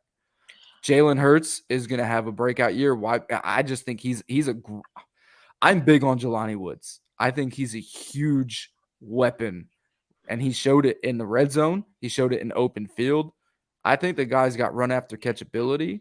I think if he may drop a little bit of weight and be able to He's 6'7". Get a little quicker, I think he's more of like a sneaky wide receiver type tight end. In my opinion, I think if you draft the right quarterback, everybody gonna have a breakout season. That's just me. Yeah, but I don't think this year is the year to expect that. I just think it could be if you get the right guy because you put him right in the right system. I think a quarterback like CJ Stroud, where timing is everything, and you throw in the size and the capability that we already have from tight end to receiver. I don't even think CJ Stroud numbers would have to be crazy. I just think pitch and catch that he could do with the guys that we got would just give don't turn them, the ball over. Yeah, it would give them breakout seasons, and CJ Stroud would just have a good enough season to be rookie of the year, and boom. And so this leads me to my rant. I was gonna do it in the beginning of the episode, but I decided to do it right now because we finished our war room pretty quick. And I know we're still talking about quarterbacks, and I think we're all in agreement that CJ Stroud, if he's there at 4, we're taking him. Yes. This is my rant. Since the moment we hired Shane Steichen, so we're gonna shift a little bit. We're gonna shift back to the coaching because it kind of ties in with quarterbacks at the same time. Absolutely. Almost every single comment that I've seen, whether it was on Pro Football Focus, it was on NFL itself, it was on the Colts pages, it was on, whatever type NFL pages that were talking about us being hired. Multiple comments said they need to hit the quarterback 100%. Like, and my rant is this: no shit. You sound like when you say stuff like that, it just makes me think you need to back off a little bit on watching football. And the reason I say that is we needed to hit on quarterback before we hired Shane. Quarterback was the priority before we hired the coach. Just because we hired Shane, that doesn't change. None of that changes. Quarterback will always be the priority until we draft him. Most important position on the field. Right. So everyone's sitting here saying like, oh, well, they need to hit the quarterback for Shane to be successful. Well, no shit, dude. That for any coach. With every coach, yeah. That's with any coach. Bill Belichick, he had Drew Bledsoe, who was in his prime at the time. Trash. But he wasn't playing trash in New England at the time. No, it wasn't. He was playing very well. I feel like that's the media just being trash and giving their most obvious opinion. Well, no, it wasn't media, man. It was fans. It was like Eagles fans and Colts fans that were like, oh, we need to get the quarterback situated first. And I'm going to say this too. If you think the offensive line is really that bad, you might want to recheck yourself. It's really. I think the right guard position is that bad, but other than that, I'm confident everywhere else. Right guard is just that bad. Everyone else struggled because of schematic issues. Why? Because we went from Phillip Rivers, who got the ball out between 0.5 and 1.5 seconds. Then we went to Carson Wentz, who was mobile. Then we went to Matt Ryan, who couldn't move or throw the ball downfield. Yeah, and also, I've never thought the offensive line had been bad. I just think they didn't play good. That was my thing. Right. Yeah. Right. I mean, you saw the offensive line improve when Ellinger was quarterback, when he got his start. Yeah, because you couldn't just tee off on the quarterback. We saw the offensive line improve when Jeff Saturday was there. Yeah. Mm-hmm. Yeah. We saw Ryman take a huge step. Right. And I think Will Levis is a solid backup. To me, he's not a starting caliber right guard in this league. He's not strong enough. But yeah, Ryman, Other than that Denver game, in my opinion, he was great all year. Yeah, I don't hate him too much for that Denver game. The guys that he was playing against in that game, Bradley Chubb. they were Yeah. there were some studs in that game for that to be one of your first few starts as a rookie. We won that game. Yeah, I mean, thanks to Russell Wilson, but that's another story. It's just But Matt Ryan played that game. yeah, but I mean, Matt Ryan was a little bit smarter than Russell Wilson. Yeah. Yeah. He I still, think he only thing he still had was his brain. the Washington game where Sam Ehlinger lost, I think came down to coaching, in my opinion. That I put that loss strictly on Gus Bradley. You knew they were going to throw. I do. That's the one game I think Gus actually. Well, here's the thing. Remember, Matt, you had different opinions versus Damon and Zach on that game. Because you knew they were going to throw it to Terry. Like he'd been hot all game, and they didn't have anybody to cover him. Yeah, but hold on. You put him one-on-one with Gilly. Yes, Gilly. Okay, so Gilly had shown in previous games that he was able to contain that one-on-one. My issue with that game was offensively, you continued to run a Matt Ryan style offense with a mobile style quarterback. True. But I just look at it like we put 16 points on that game. And then we relied on an all-pro corner to end the game. I put that game on Frank Wright because there was no way in hell we should have gave the ball back. I don't put that on Gus Bradley. Our offense should have been running out that clock. That's just me. I put it on Gus because, like, you know what? As a matter of fact, think to what our new coach just said. We're gonna throw the ball to score points. We're gonna run the ball to win. I'm and Frank Wright knew he did not run the ball. But too much. Here's the thing. I hope that he throws the ball to score, and he runs the ball to win the game. Meaning he throws the ball until the 2-minute warning in the fourth quarter, and then runs the ball after that. Exactly. That's what I hope. I want there to be a good balance. No, I want there to be a coach who puts his foot on the other team's throat. I don't care what it is. I don't care if we are up 38-0. You continue to score. That's always been me, man. When I played football, dude, I remember hating when my coach was like, hey, starters, you're done. We're going to go ahead and let the backups play. Why, coach? Why? Like, I want to continue to dominate. Well, that's because they got JV kids who got to play too, bro. I mean, that's different. Like, but yeah, I mean, if you're paid professional, and like JV guys and second stringers aren't getting in there, you're right. I think you should be throwing, fades and outs and, Z92 XY cross all day, for sevens, for six. Like, and if you're not trying to score, what are you trying to do? Jordan said here, or ran when we shouldn't. And that was a lot of the time that a lot of us Colts fans had problems with Frank Wright, is the fact that we'd see runs when we're like, why are you not throwing it there? And then we'd have pass plays when it's like, bro, just run out the clock and we win. And it's like, what are you doing?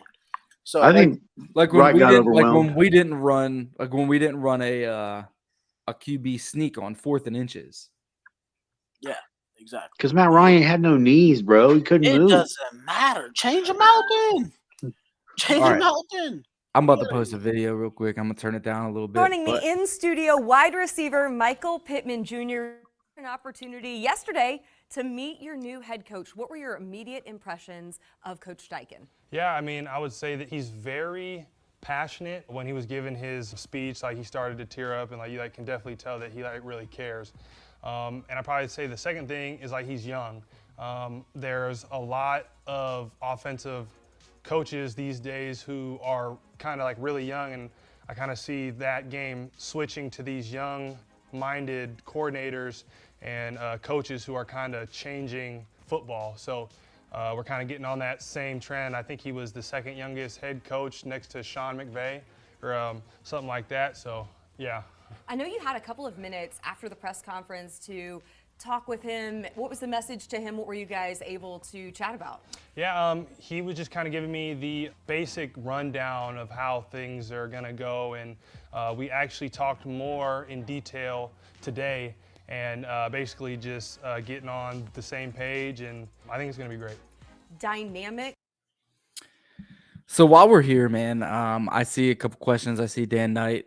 Dan Knight asks, he says, "Where would you go after QB?" And I paused the interview here so that we can go ahead and answer some questions while we're at it. I think this interview is important. I know that this was a war room episode, but we kind of did the first round pretty quick. So hopefully, CJ Stroud at 4. I thought that was pretty generic, but that's just me. Uh, I'd take CJ Stroud anyway. But so we'll go ahead and answer this. Where would you go after QB? I'm thinking corner or right guard. What about you, Zach? Oh, I'm going D end. I'm a firm believer in if you get a dominant pass rush, it doesn't matter who you have at corner as long as they're both solid or decent players. And if we lose Yannick Ngakoue, then we have essentially lost half of our pass rush because it was pretty much like Yannick was the outside threat we had. So for me, if we don't re-sign Yannick once he hits free agency, Colts need to either heavily invest in defensive end and free agency, or they don't and they invest in corner and free agency, then that tells me that they need to invest more in defensive end and pass rush because you can never have too many pass rushers. You can never have too many defensive backs. So besides quarterback, me being, the guy that I am who never wants to pay anybody, the two positions that I'm willing to pay a premium for are quality quarterbacks and incredible defensive ends. And I believe those are the guys that you go after, that you hunt day and night to find. And when you get one, you take. That's why I asked you guys earlier in that situation. You guys were talking about, do we take a guy? Like, do you trade back up in the first round and get your quarterback later when a guy like Will Anderson Jr. is sitting there at 4 staring you in the face, knowing he's a day one game changer, like Khalil Mack was? I mean, those are the questions you have to ask yourself. I always prefer you got to get after the quarterback, and then you have to get a quarterback, and after that, it doesn't matter. Yeah, I kind of agree with that. To answer to Rob, we're getting to that, man. That's why we're answering this question right now. He says, "What about linemen? The offensive line play was abysmal." We agree, but we think that the biggest issue was between two things: schematic issues, and then right guard. So we'll get there. DeMarco, what do you think about Dan Knight? Where would you go after QB? Yeah, so kind of just ties into what everybody was saying here. I know you guys probably heard me talking to Zach and just mentioning Cansey, the defensive tackle from Pittsburgh, who I think if he was on the board in the second round, I think it just got to depends on what the front office's plan is in free agency. So me personally, it depends on where I'm weighing my cornerback, which I think we absolutely need depth there, versus defensive tackle, which is more so like you're going best player available, versus the needs of cornerback and then right guard. So it depends on where your needs are and where you want to go with that. If I see that Osiris Torrance from Florida is on the board, if I see Callie John Cansey, defensive tackle from Pittsburgh, is on the board, those are guys that I'm thinking about on the board. Personally, then now if I'm considering free agency, you got guys like William Jackson from Washington that went to Pittsburgh, who's going to be a free agent, and then you also got guys like Jordan. I know he'll likely be long gone, but just a thought to have there. There's plenty of good offensive linemen coming out of this draft. There's also some tackles that you could plug and play at right guard. Find you a guy with shorter arms, boom, plug him in at right guard. But then, so like I was saying, William Jackson from Washington and Pittsburgh, or a guy like James Bradbury, who was with Steichen in Philadelphia this past offseason. So he came out and said he won't play for cheap, so you're gonna have to pay him. Yeah, I mean, it depends on what he thinks paying for a lot more is going to do for him. Oh, I mean, he's 30, so outside of Gilly, I'm not paying for another 30-year-old corner. Facts. Yeah, so kind of just depends there on what we're looking at there. But yeah, so to me, in my opinion, it just depends on what you're basing your needs off of, and where you can get guys from. Because if you're thinking what potential are we going to get from the draft versus what we're putting into free agency. You kind of got to find and pick your poison on what you're going to go with. Where do you think you can find more depth at? So if you watched last week, we all stated that our top three needs were almost exactly the same as quarterback as number one, and then corner or right guard, and then I think Zach said defensive end was one of his. So our top four needs, in our opinion, with Kicking with the Crew, was quarterback, right guard, corner, and defensive end. Specifically pass rusher. Specifically pass rusher. So if we see so when it comes to this, again, we got these segments coming up. We're going to be talking about war rooms, right? Next week is not a war room episode. It's going to be a blast from the past episode so that everybody can have fun talking about their favorite episode, their favorite things that happened in Colts history. But we're still going to do war room where we're going to be drafting players. Next week, we'll probably also talk about some FAs that we may want to talk about. So if those are the type of questions you want answered, I'd say you continue to follow, and we will continue to answer those questions. We've answered the same question probably 6-7 times on this episode, and we have no problem answering them. We'll continue to answer them, and they change almost every time we do. So keep those questions coming. That's really the point. Yeah, I'm sure everything changes for the NFL too. I mean, circumstances are like the weather. For the NFL, it's like one day you wake up it's sunny, one day you wake up it's raining. So it was just like how we thought that CJ Stroud might not be coming out this year, and that kind of changed everything for us for a bit until we found out that he was. So that's going to change a lot. But putting to that priority, obviously quarterback, I think cornerback getting that depth there is going to be very important, and then also finding that right guard. But, whatever you can't find in the draft, or depends on what you're looking for in the draft. And like Zach said there, you don't really want an older corner. So you may be wanting to go corner in the draft with that second overall pick or second round pick, and getting younger at that age. And I've seen Jordan, you've mentioned here quite a few times with receivers, but I don't really have any first round grades on receivers here. Yo, I'll take Jordan Addison. Personally, Addison's a beast out of USC and Pitt. He's better than, outside of Pittman Jr., he's better than any receiver we have on our roster. Yeah, I'm not sure that that's the case.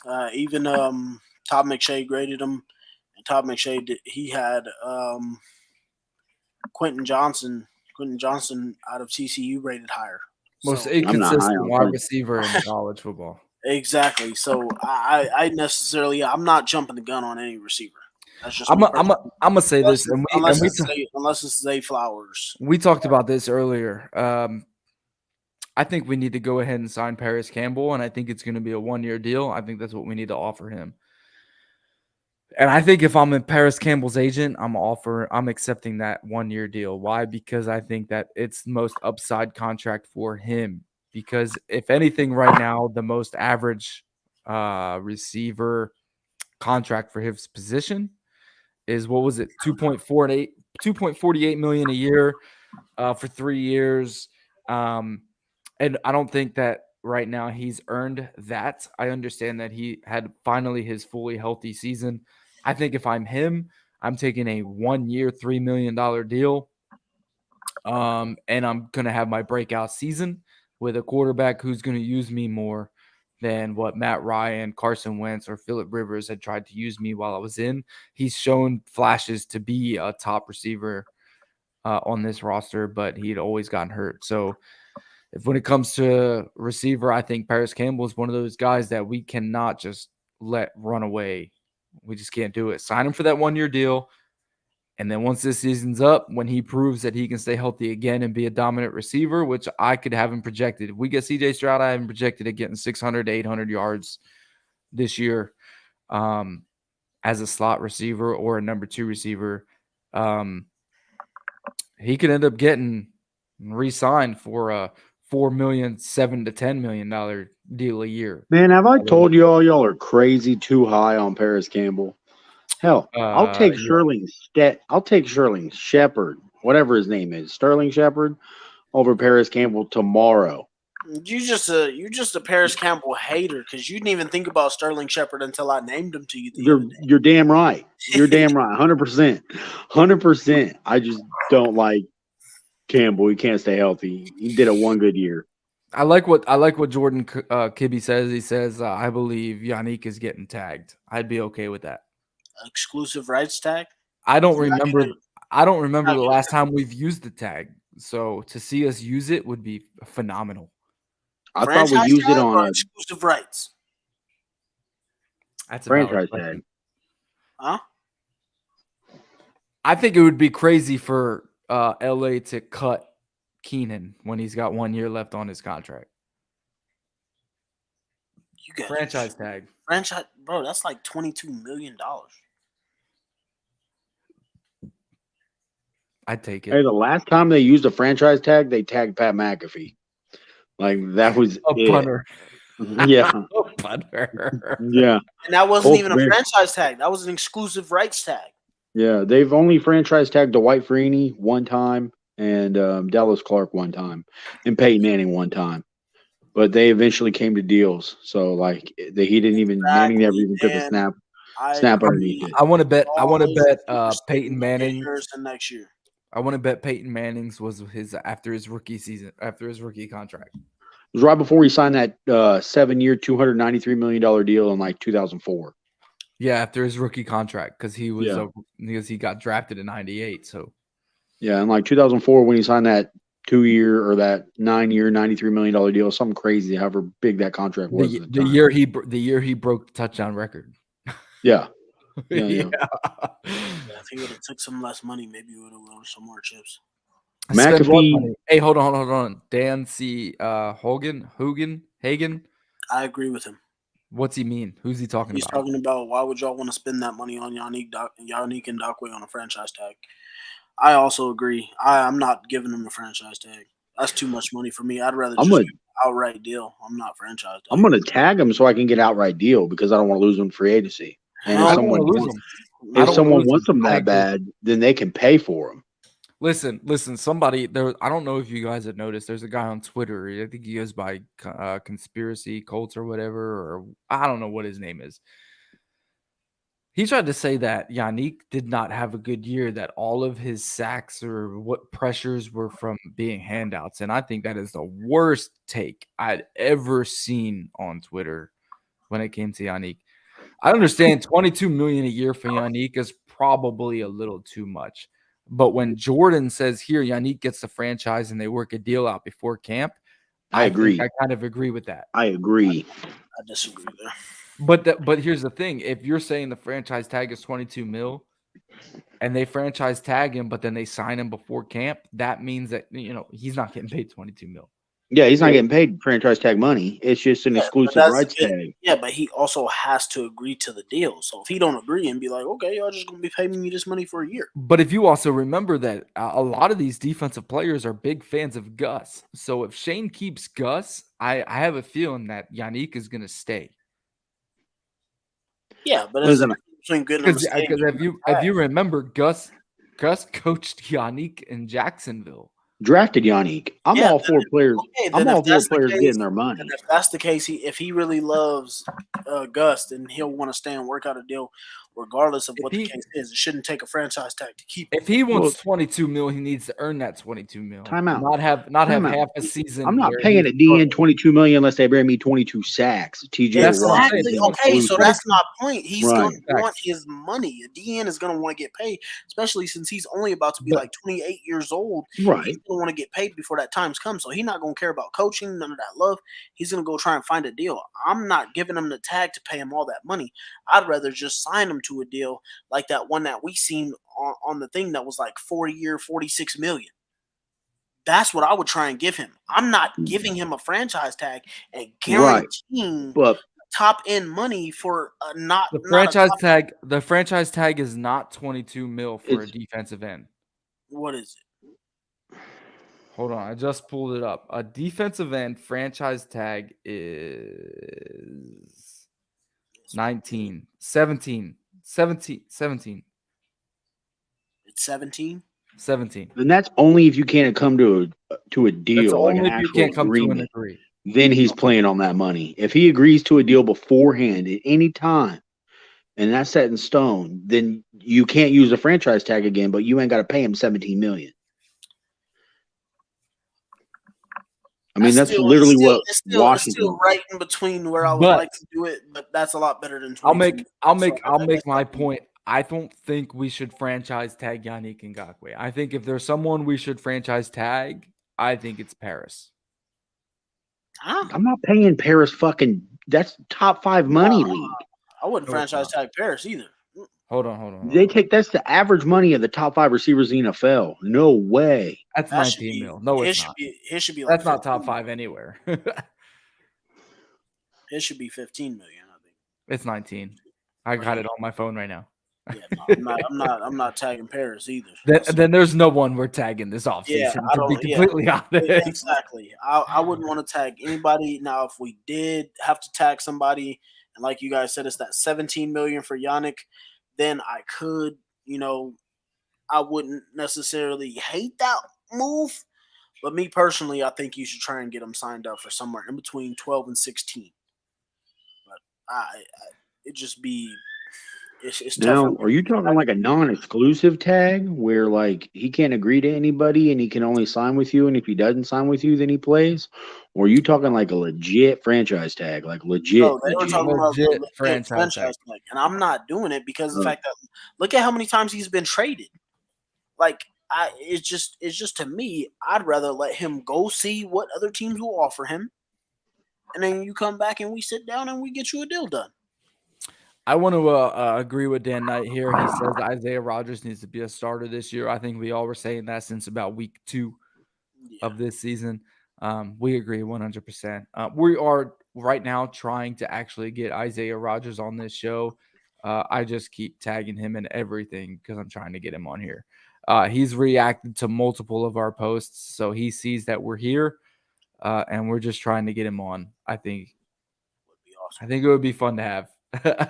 Isaiah Rodgers is one of my top favorite players, and the funny thing is DeMarco used to call me out before DeMarco joined before the Shoe admin group and then the Kicking with the Crew podcast. He actually we were just friends in a AFC South group, and he used to talk shit to me because I was an Isaiah Rodgers hater.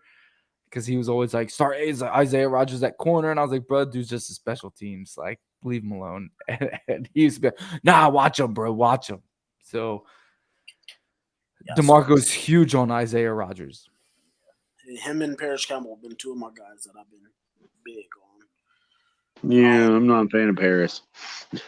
I'm a fan of Paris. Jordan I've been a said fan if of. we let Yannick test the free agency, we have to tender him for at least a second. So what I see is that the reason why we're allowing Yannick, what was it? We expired his contract was the wordage. You avoided it. Avoided it. What I see is that we're allowing him to see other contracts. If he gets other offers, we're gonna either meet that, in the middle, or we're gonna match it, or we are going to overbid that. I think that's what Ballard is known for doing.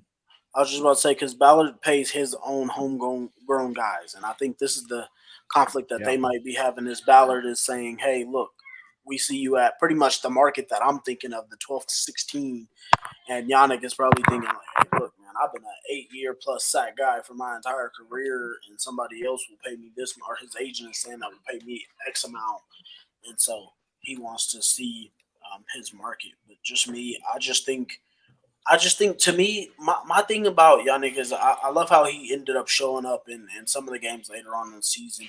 And it's just, to me, I feel like if you're going to pay a pass rusher that upwards of $17 million, I need to see you consistently disrupting a game. And I agree. I didn't feel like he did that enough for me to say, okay, I'm okay with giving you $17 million while we're already in a cap struggle. To me, that just doesn't add up. That's just me. So I don't see us franchise tagging anybody or tendering anybody. I think that, we're going to be the normal Colts. We're going to let them test free agency. And those players are going to go where they want to go, like Anthony Walker. and we're going to bring in personnel that want to be here. I don't think we're going to really sign anybody in FA. And my reason being is because nobody's going to want to come here. And the only reason nobody's going to want to come here is because they don't know who our quarterback is going to be. The fact that Matt Ryan is still kind of sitting here, kind of, I don't know, boiling, like as if you were boiling pasta. He's just kind of sitting here, kind of like, oh, what the I fuck wouldn't is even he call doing? it pasta. I call it hot dogs with Matt Ryan. Are they Yeah, allowed who- to even mess with his contracts? Wait, and stuff wait. yet? Hold on, Zach. You boil your fucking hot dogs? That's what you're doing with Matt Ryan. Yeah, that's nasty. That's nasty. It's just hot dogs. So if we really want to be fair, by this time last year, Carson Wentz was already traded. No, it was a week of the combine. It was a week after the combine. No. I have them Because I took a nap and then woke up on. and Carson got traded. And I was Hold like, on, what the hold on. hell? I have the memory on my phone, and it just came up a couple days ago that we traded Carson Wentz. Was that Really? March 14th? Yeah, it was like February something that we traded Carson Wentz. It was like right after the Super Bowl. See, I swore that was at the combine. No. Chad, stop trying to trade Shaq. We'll trade Kenny Moore, not Shaq. So We'll I'm trade okay him with both. I'm okay with trading Shaq. It just depends on what Chris Ballard is planning on doing, but I don't think we're trading Shaq at the same time. I don't If I want trade to. Shaq, I want an arm and a leg back. Now, Facts. question: do you trade DeForest because Grover has stepped up? Stop it. You don't even talk about trading. No. The moment No. we start thinking about trading DeForest Buckner, this becomes a rebuild. Yeah, facts. DeForest, Facts. to me, DeForest is more important than Shaq. Well, yeah, he plays a 3 technique and a 4 front defense. He plays three. He starts the whole defense. Yeah, he plays the 3 and he plays the 1 tech. That's why I love him so much. He's successful in both positions. he's versatile. Yeah, I was just being facetious. I was like, he's 28. Why not? H had just reported you for inciting violence. That's what it said about his Will Levis. Hey, just wait till I get on the we need to trade Quentin Nelson bandwagon. Jordan, a retool. Yeah, Jordan, I'm calling it a retool. Why? Because we don't need that many positions for it to be a rebuild. I'm considering it a retool because we need a quarterback and maybe a couple other positions that can be plug and play. In a punter. Dan, I think the best fit for us is CJ Stroud. Our punter's coming back. Rigoberto Sanchez is coming back. Yeah. Yo. Hey, let's go ahead and see what else Michael Pittman has to say about Shane Steichen. Offensive mind, we've heard so much. I didn't about watch just this, kind of his so. philosophy, his scheme, and also the fact that he is very player centric. A couple why of you guys guys gotta go who mute and he's disappear worked on with, me? certainly from the offensive perspective, guys like Philip Rivers, who had an incredible impact on him. Being that you spent a year Chase. with Philip, Yes, how keep much Chase, confidence does 100%. that give you with what Shane Steichen I like Stroud brings too, in, Dan. and how you know that connection he has with Philip Rivers was run? Philip is probably the smartest football player that I've ever played with. I mean, he just knows everything that, like, just he knew, like, everything. I mean, he's calling out defenses, he's calling out blitzes, and just knowing that Shane was there with him, and Shane helped Philip, and then Philip also helped Shane, or coach. Yeah, like, let's use coach instead of his first name. You know, like, he's just picked up, like, those traits. Like, I think he said that he's going to pass to score and then, like, run to a win. I love how he corrected himself. Like, I kind of like that. You Me know what I'm saying? too, Like, we're going to pass to 100%. score, you know, like, I'm a receiver. Like, I like to pass the ball, right? So I definitely like that. That's one thing that he mentioned he was really excited about. We asked him exactly, that philosophy, pass to score, throw to score points, run to win, with the pieces that he inherits in this locker room. Young offensive playmakers, yourself, Alec Pierce, Jelani Woods, Jonathan I want that Taylor, table, just a man. handful The of 2 guys horseshoes on the who we side. could reference. You can also see So that there were nice. already so many Colts connections that Coach Steichen Gold. brought in. Having Absolutely. spent time with Coach Sirianni and Coach Reich, what are elements that you see as maybe being similarities from what you saw within our offense and how it was established, and then what he and Nick did in Philadelphia Jordan, that you I can see agree. being an asset in particular to your game? Absolutely. I mean, they basically ran the same plays because they come from the same strain as our, like, offense. So really, I mean, it just Damn, helps DeMarco, us you had to start share that? fast, right? Because we don't really have to learn a Hell whole new yeah. playbook now.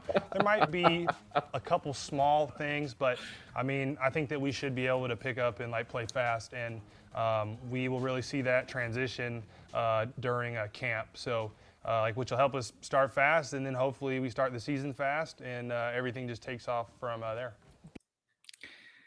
I want to say something about DeMarco or about Michael Pittman. Do you realize that he's like the players, like he's a team player, the biggest team player we've ever had on this roster? Yeah, and I hate that we've kind of slighted him on being an important piece of this team. I think he's very more important to this locker room. I agree. I agree. I think he's huge. He's important to this locker room drastically. He just has he's got such a demeanor to him that I can respect. And at the same time, we've questioned him as being a wide receiver one. And I think that's unfair. You know, He just doesn't do wide receiver one shit. That's why he's not wide receiver No, one. that's not his fault. No. His fault. I think Like- it's because of the quarterbacks that he's had. He's never had the True. quarterback that would make him a wide receiver one. Exactly. And going back to something I saw here, I want to say Dan Knight said it. My bad, Zach, real quick. Just want to check something out here. You're saying he had a problem with Ohio State quarterbacks. And honestly, guys, I think that could be any college. And the problem is just when you don't have enough guys that come out of that college at that position. If you look at how many guys have been drafted out of certain schools, you don't necessarily see their quarterbacks being a guy for some reason that doesn't take off. It's been the same thing. Like, I'm a Florida Gators fan, and we don't have a crap ton of quarterbacks that's win it. And the ones that we have had haven't been super good. The ones that you have had have gotten booed out of the NFL for praying. Exactly. So it's like it only changes when a quarterback changes that. You gotta think of it like this, right? Before, Alabama was never known for quarterbacks. They were always known for their running backs, right? Derrick Henry, Mark Ingram, guys like that. And now they've got quarterbacks in the NFL like Jalen Hurts. I agree. Tua Tonga turn the ball over. Tua, you know what I mean? So don't do that to Tua. a lot of the times we have to stop thinking of it like, well, these colleges don't produce these players. This is why we need to be cautious, and that's not true at all. The What you narrative need to be- changes when a player changes it. You need to be cautious about who you have in the staff and who's developing those coaches. Let's say we had Frank Reich right now. If we drafted a quarterback in the NFL right now like CJ Stroud or Bryce Young, I would not expect Frank Reich to be successful. I'd be worried the quarterback was going to be limited all year. All year, limited, because he always limits that quarterback. I understand having a running game. That's Frank Reich's thing. So if you favor the running game, you're not going to develop that quarterback. And that was one of the issues we've had in Indianapolis, is the fact that we favored the running game. JT, I can tell you right now. Go ahead.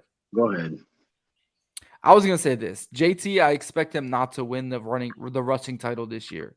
And the only reason I expect him not to win the rushing title this year is because I expect Shane Steichen, who is a quarterback developer, to develop this quarterback. See, I have no problem being identified as a run-first team. Me either. Like Ballard, like Reich always talked about balance, but was never balanced, like ever. Like that is a walking contradiction. I believe Steichen.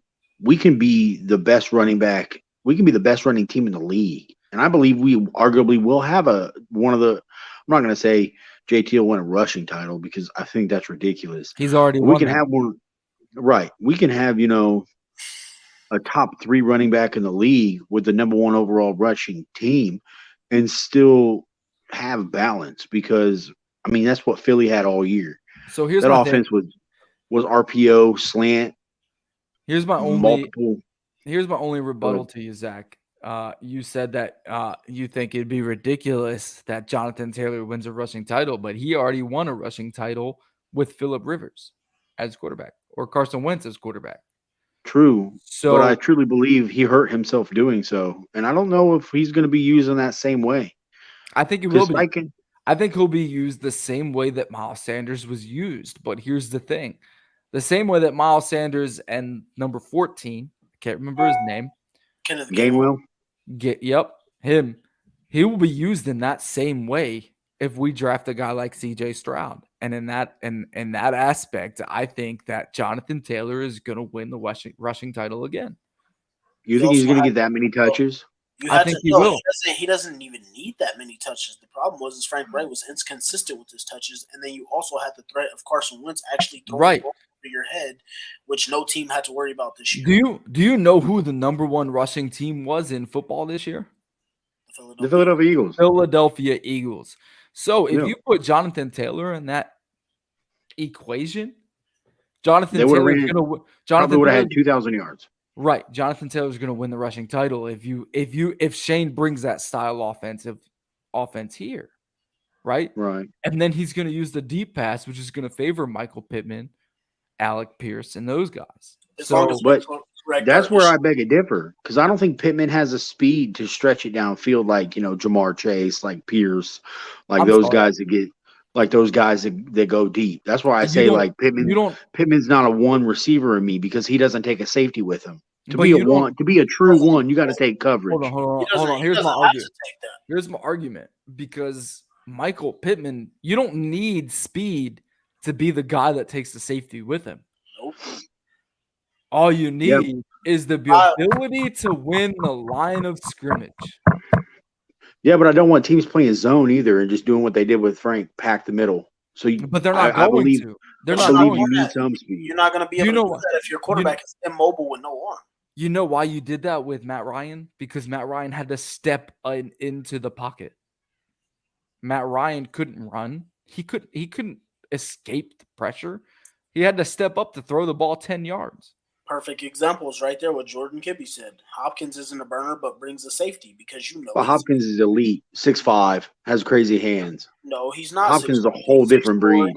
No, but he still brings that same threat that Michael Pittman had against San Francisco, against Baltimore, where he was head topping dudes, catching the ball over the head and scoring touchdowns. Michael Pittman is a threat to any team if he has a quarterback that's actually going to give him the chances to go up over guys. Facts. You got to stop thinking that you just need some guy to be some super elite receiver. Look at. If we're saying one, if we're going to use the term a true one, I want Justin Jefferson and Jamar Chase, no less. No, but see, that's the standard. You're doing the same thing that people do with quarterback. I want Patrick Mahomes and Joe Burrow to be every quarterback in the NFL. You're not going to have that guy. You're sitting here like you're telling me like that Mike Evans isn't a guy that isn't going to go for 300 or 200 and something yards and 3 touchdowns on top of your head and not have the most speed in the world.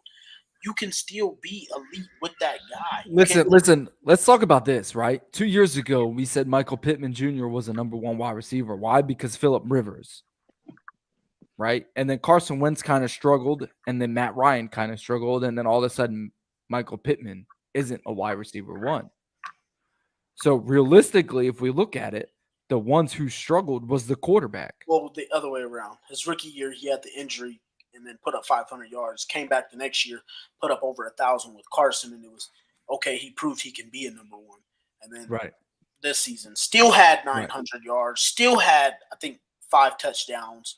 So then the difference between Pittman and Hopkins put up incredible numbers with shit QBs. And Pittman can't put up incredible numbers with shit QBs. No, that's why Pittman's incredible numbers, but he had good numbers. DeMarco. Hold on. DeAndre Hopkins put up numbers with Matt Schaub, who was not known as a shit QB. After he put up like with who was it? Hoyer the Destroyer for 1 year, Fitzmagic, who was terrible. Before Deshaun Watson was there. I mean, he had that Yates kid, TJ Yates. I mean, he had some terrible but he quarterbacks. Didn't put up numbers with TJ Yates. He put up 1,000-yard seasons and Pro Bowls. But half those seasons were with their starting quarterback. And he also had offenses designed to him.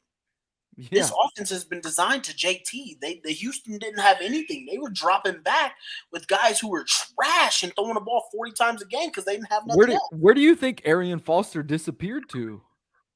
They used his legs. They beat the shit out of him. No, they didn't use him enough. He just disappeared off the face of the earth. It was just D-Hop. Michael Pittman doesn't have everybody has this theory that a number one receiver is just a guy that's breaking the top off. Your number one guy is your possession receiver. Listen, He's the guy you're going to on third let me down. let me anytime. put it like this. Yeah, that's a slot Hold on. guy. Hold on. Because Your I believe number- outside receivers are speed guys. Hold on. No, Your not a slot guy. number. Hold on. Your number one receiver is not a Tyreek Hill. Nope. Your number Tyreek one Hill. receiver is your Tyreek Hill is your slot guy. That's where I beg to differ. I think your Why? outside guys are Why? because that's how offense I've always built. I've always built possession guys are slot guys and your speed Okay. guys are outside guys. No, Because they hold take on. corners speed guys, and safeties your with hold them. speed guys Hold are. on, Hold on. No. Hold on. I want to break it down for you. Every offense is built where your fastest guys are in the slot. Yeah, I Even- played in the so run even- and So I even played in the without run that, and shoot in high school, so that's without that, more how we were you're built. gonna have some number one guys that are a little bit different. You're gonna have some guys like Randy Moss, Deshaun Jackson, some of those number one guys that got speed like that. Then you branch off to some offense. You got Steve Smith, number one. You got Reggie Wayne, number one. You got Travis Kelce, number one. You got Anquan Bolden, number one. You got Larry Fitzgerald, number one. You got Chad Ochocinco, number one. Those are a bunch of number one receivers that Terrell weren't speed Owens. guys. That were not speed guys. They were Terrell elite route Owens. runners. Something elite route runners. Something Pittman is not. They offer Pittman- something elite. That what does Pittman do? Pittman is a solid elite runner if he's in the right system. Yeah, We bro, were not yeah. in the right system this last season with Matt Ryan. We weren't running a West Coast freaking offense where he wasn't running those routes where he needs to look elite. He was running straight down the field. Matt, I think we got to just chalk it up to Zach hates our receiving core. He does. I He do. does. Like facts. I do. Like Bro, like the whole even- thing needs rebuilt. Let's blow it up. Let's not forget even Alec Pierce was used wrong.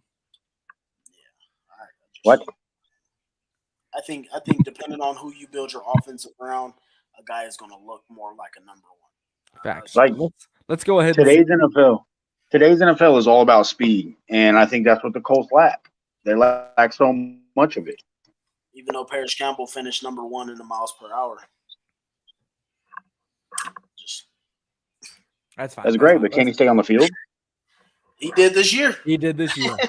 I mean, come on, bro. You got to give these guys some chances, man. These guys are young. Let's go ahead and see what the rest of Michael Pittman says about Shane. Being that it was such a young wide receiver room last year, we talked to a lot of your teammates about how you emerged really as the leader of that group. How much do you see that these young weapons that you're surrounded by really being able to develop and evolve because of the leadership that you're going to have? That's something that I look forward to and something that I'm trying to really take seriously. Just like leading those guys and showing them He's basically still learning. Heard that? what's what, and hey, like we're That like man gonna do needs things somebody this way, else and like to we're like do gonna do his it right. damn, But I lineup. mean, Just I saying. can't take credit for like what they've done. I mean, like what they do is, you know, like they like work hard, and you saw Jelani kind of take off there. You saw Alec, and like those like young guys are just putting in like their own work. You know, like I just kind of try and like lead them straight, but I mean, like everything that they do is like what they've done. So. One of the Facts, pillars Jordan. that Coach touched on, relentlessness. I feel like that's something we see in your play, in how you are on the field and in your game. But one of the other things he reiterated several times was accountability and being very player-centric. How much responsibility do you guys embrace as leaders as you guys kind of move into this next chapter of Indianapolis Colts football under Shane Steichen? Absolutely. Lots of people like to blame coaches and stuff, but coaches aren't playing, right? I mean, like it's us, right? So when like things are not going the way that it's supposed to go, like it's like really on us, because I mean the coach can yell and scream and lose his breath as much as he wants, but he can't play for us. So we just have to get on the same page as a team and say it doesn't matter it doesn't matter what This is coach important. calls, it doesn't matter like what's going on, like we have to make those plays. And it's really that mindset that we need to really get on, and we need to stay on it, you know what I'm saying? Because I've seen a lot of like media like, oh, it's the play calling, it's this, it's that. No, like it's on us. Michael, really appreciate the Facts, time. Thank Pittman. you so much. Very much looking forward to everybody getting back into the building here as we move forward into OTAs in a couple of weeks. Thank you. Telling you, more important than I ever would have considered So when does OTAs even start this year? I believe OTAs start. Dropping May? stuff. I want to say May. They said a couple weeks. I was thinking that shit was supposed to start in March. I was like, whoa. Shouldn't it be May? Should be after the draft, right? Yeah, there's a week. Well, mini camps like for rookies is a week after draft, and then everything else I think starts like mid-May. Oh, so OTAs might be March. Yeah, like March like 24th through the 30th or something like that. And then they go on like that long break, right? I think so. March 15th, the new league year starts. Mm-hmm. That's when unrestricted free agents and trades agreed prior to the start of the new league year be executed. Yeah, Annual league meeting is in Phoenix from March 26th to the 29th. April 3rd is when clubs that hired a new head coach after the 2022 regular season begin off-season workout programs. So that would work for us. April, right? April, yep. So then that's April 3rd. So then April 27th through the 29th is the NFL draft in Kansas City. May 5th through the 8th or May 12th to the 15th, clubs can hold a 3-day rookie camp. And then after that, there's really nothing for the schedule for the Colts. For sure. Sounds about right. Yeah, but I loved hearing a lot of that from Pittman. I thought that was pretty huge. I think that's something that he took away and learned from this season.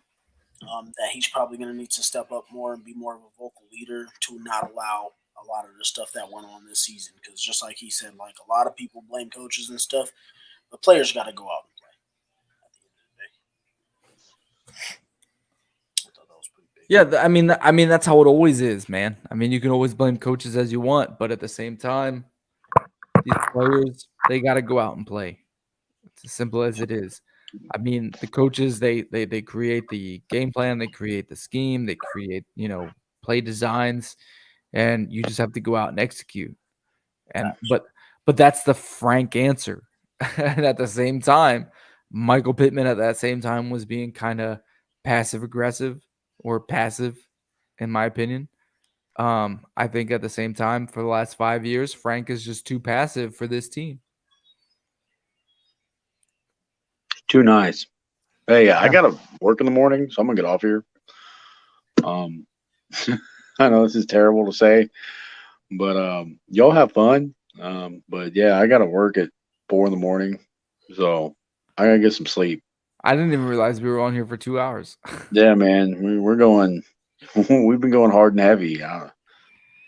For sure. It was definitely a good conversation, though. Definitely. Hey, so Definitely. with that, we'll go ahead and end it tonight. Make sure to come out next week. Hey, if you're in the comments, go ahead and bring your favorite Colts past history, whatever. I don't care what it was. Your favorite Colts memory, and we'll go ahead and bring ours. We're all going to discuss our favorite Colts memories. Next week is a blast from the past. That's what we're going to do next week to have a little bit of fun because we're all so serious all the time with these drafts and all that stuff. So next week's going to be a little bit of fun. So blast from the past. Bring them on. I want to know what everybody loves about Colts history. All right. I want to know what everybody loves. Zach, Appreciate we're sorry to everybody keep you coming on up so tonight. late. Appreciate you guys. Love the draft conversation, the debates, and whatnot. Appreciate you guys. Facts. And it's always, again, go Colts. Always, forever, no matter what. Go Colts. Bye. Bye, Felicia. He is going to drop the throw. Fires deep along the right sideline for Alec Pierce. He's got it! Touchdown! Touchdown! Alec Pierce spikes it into the end zone. Touchdown! INDY! A 32-yard grab over the shoulder snag.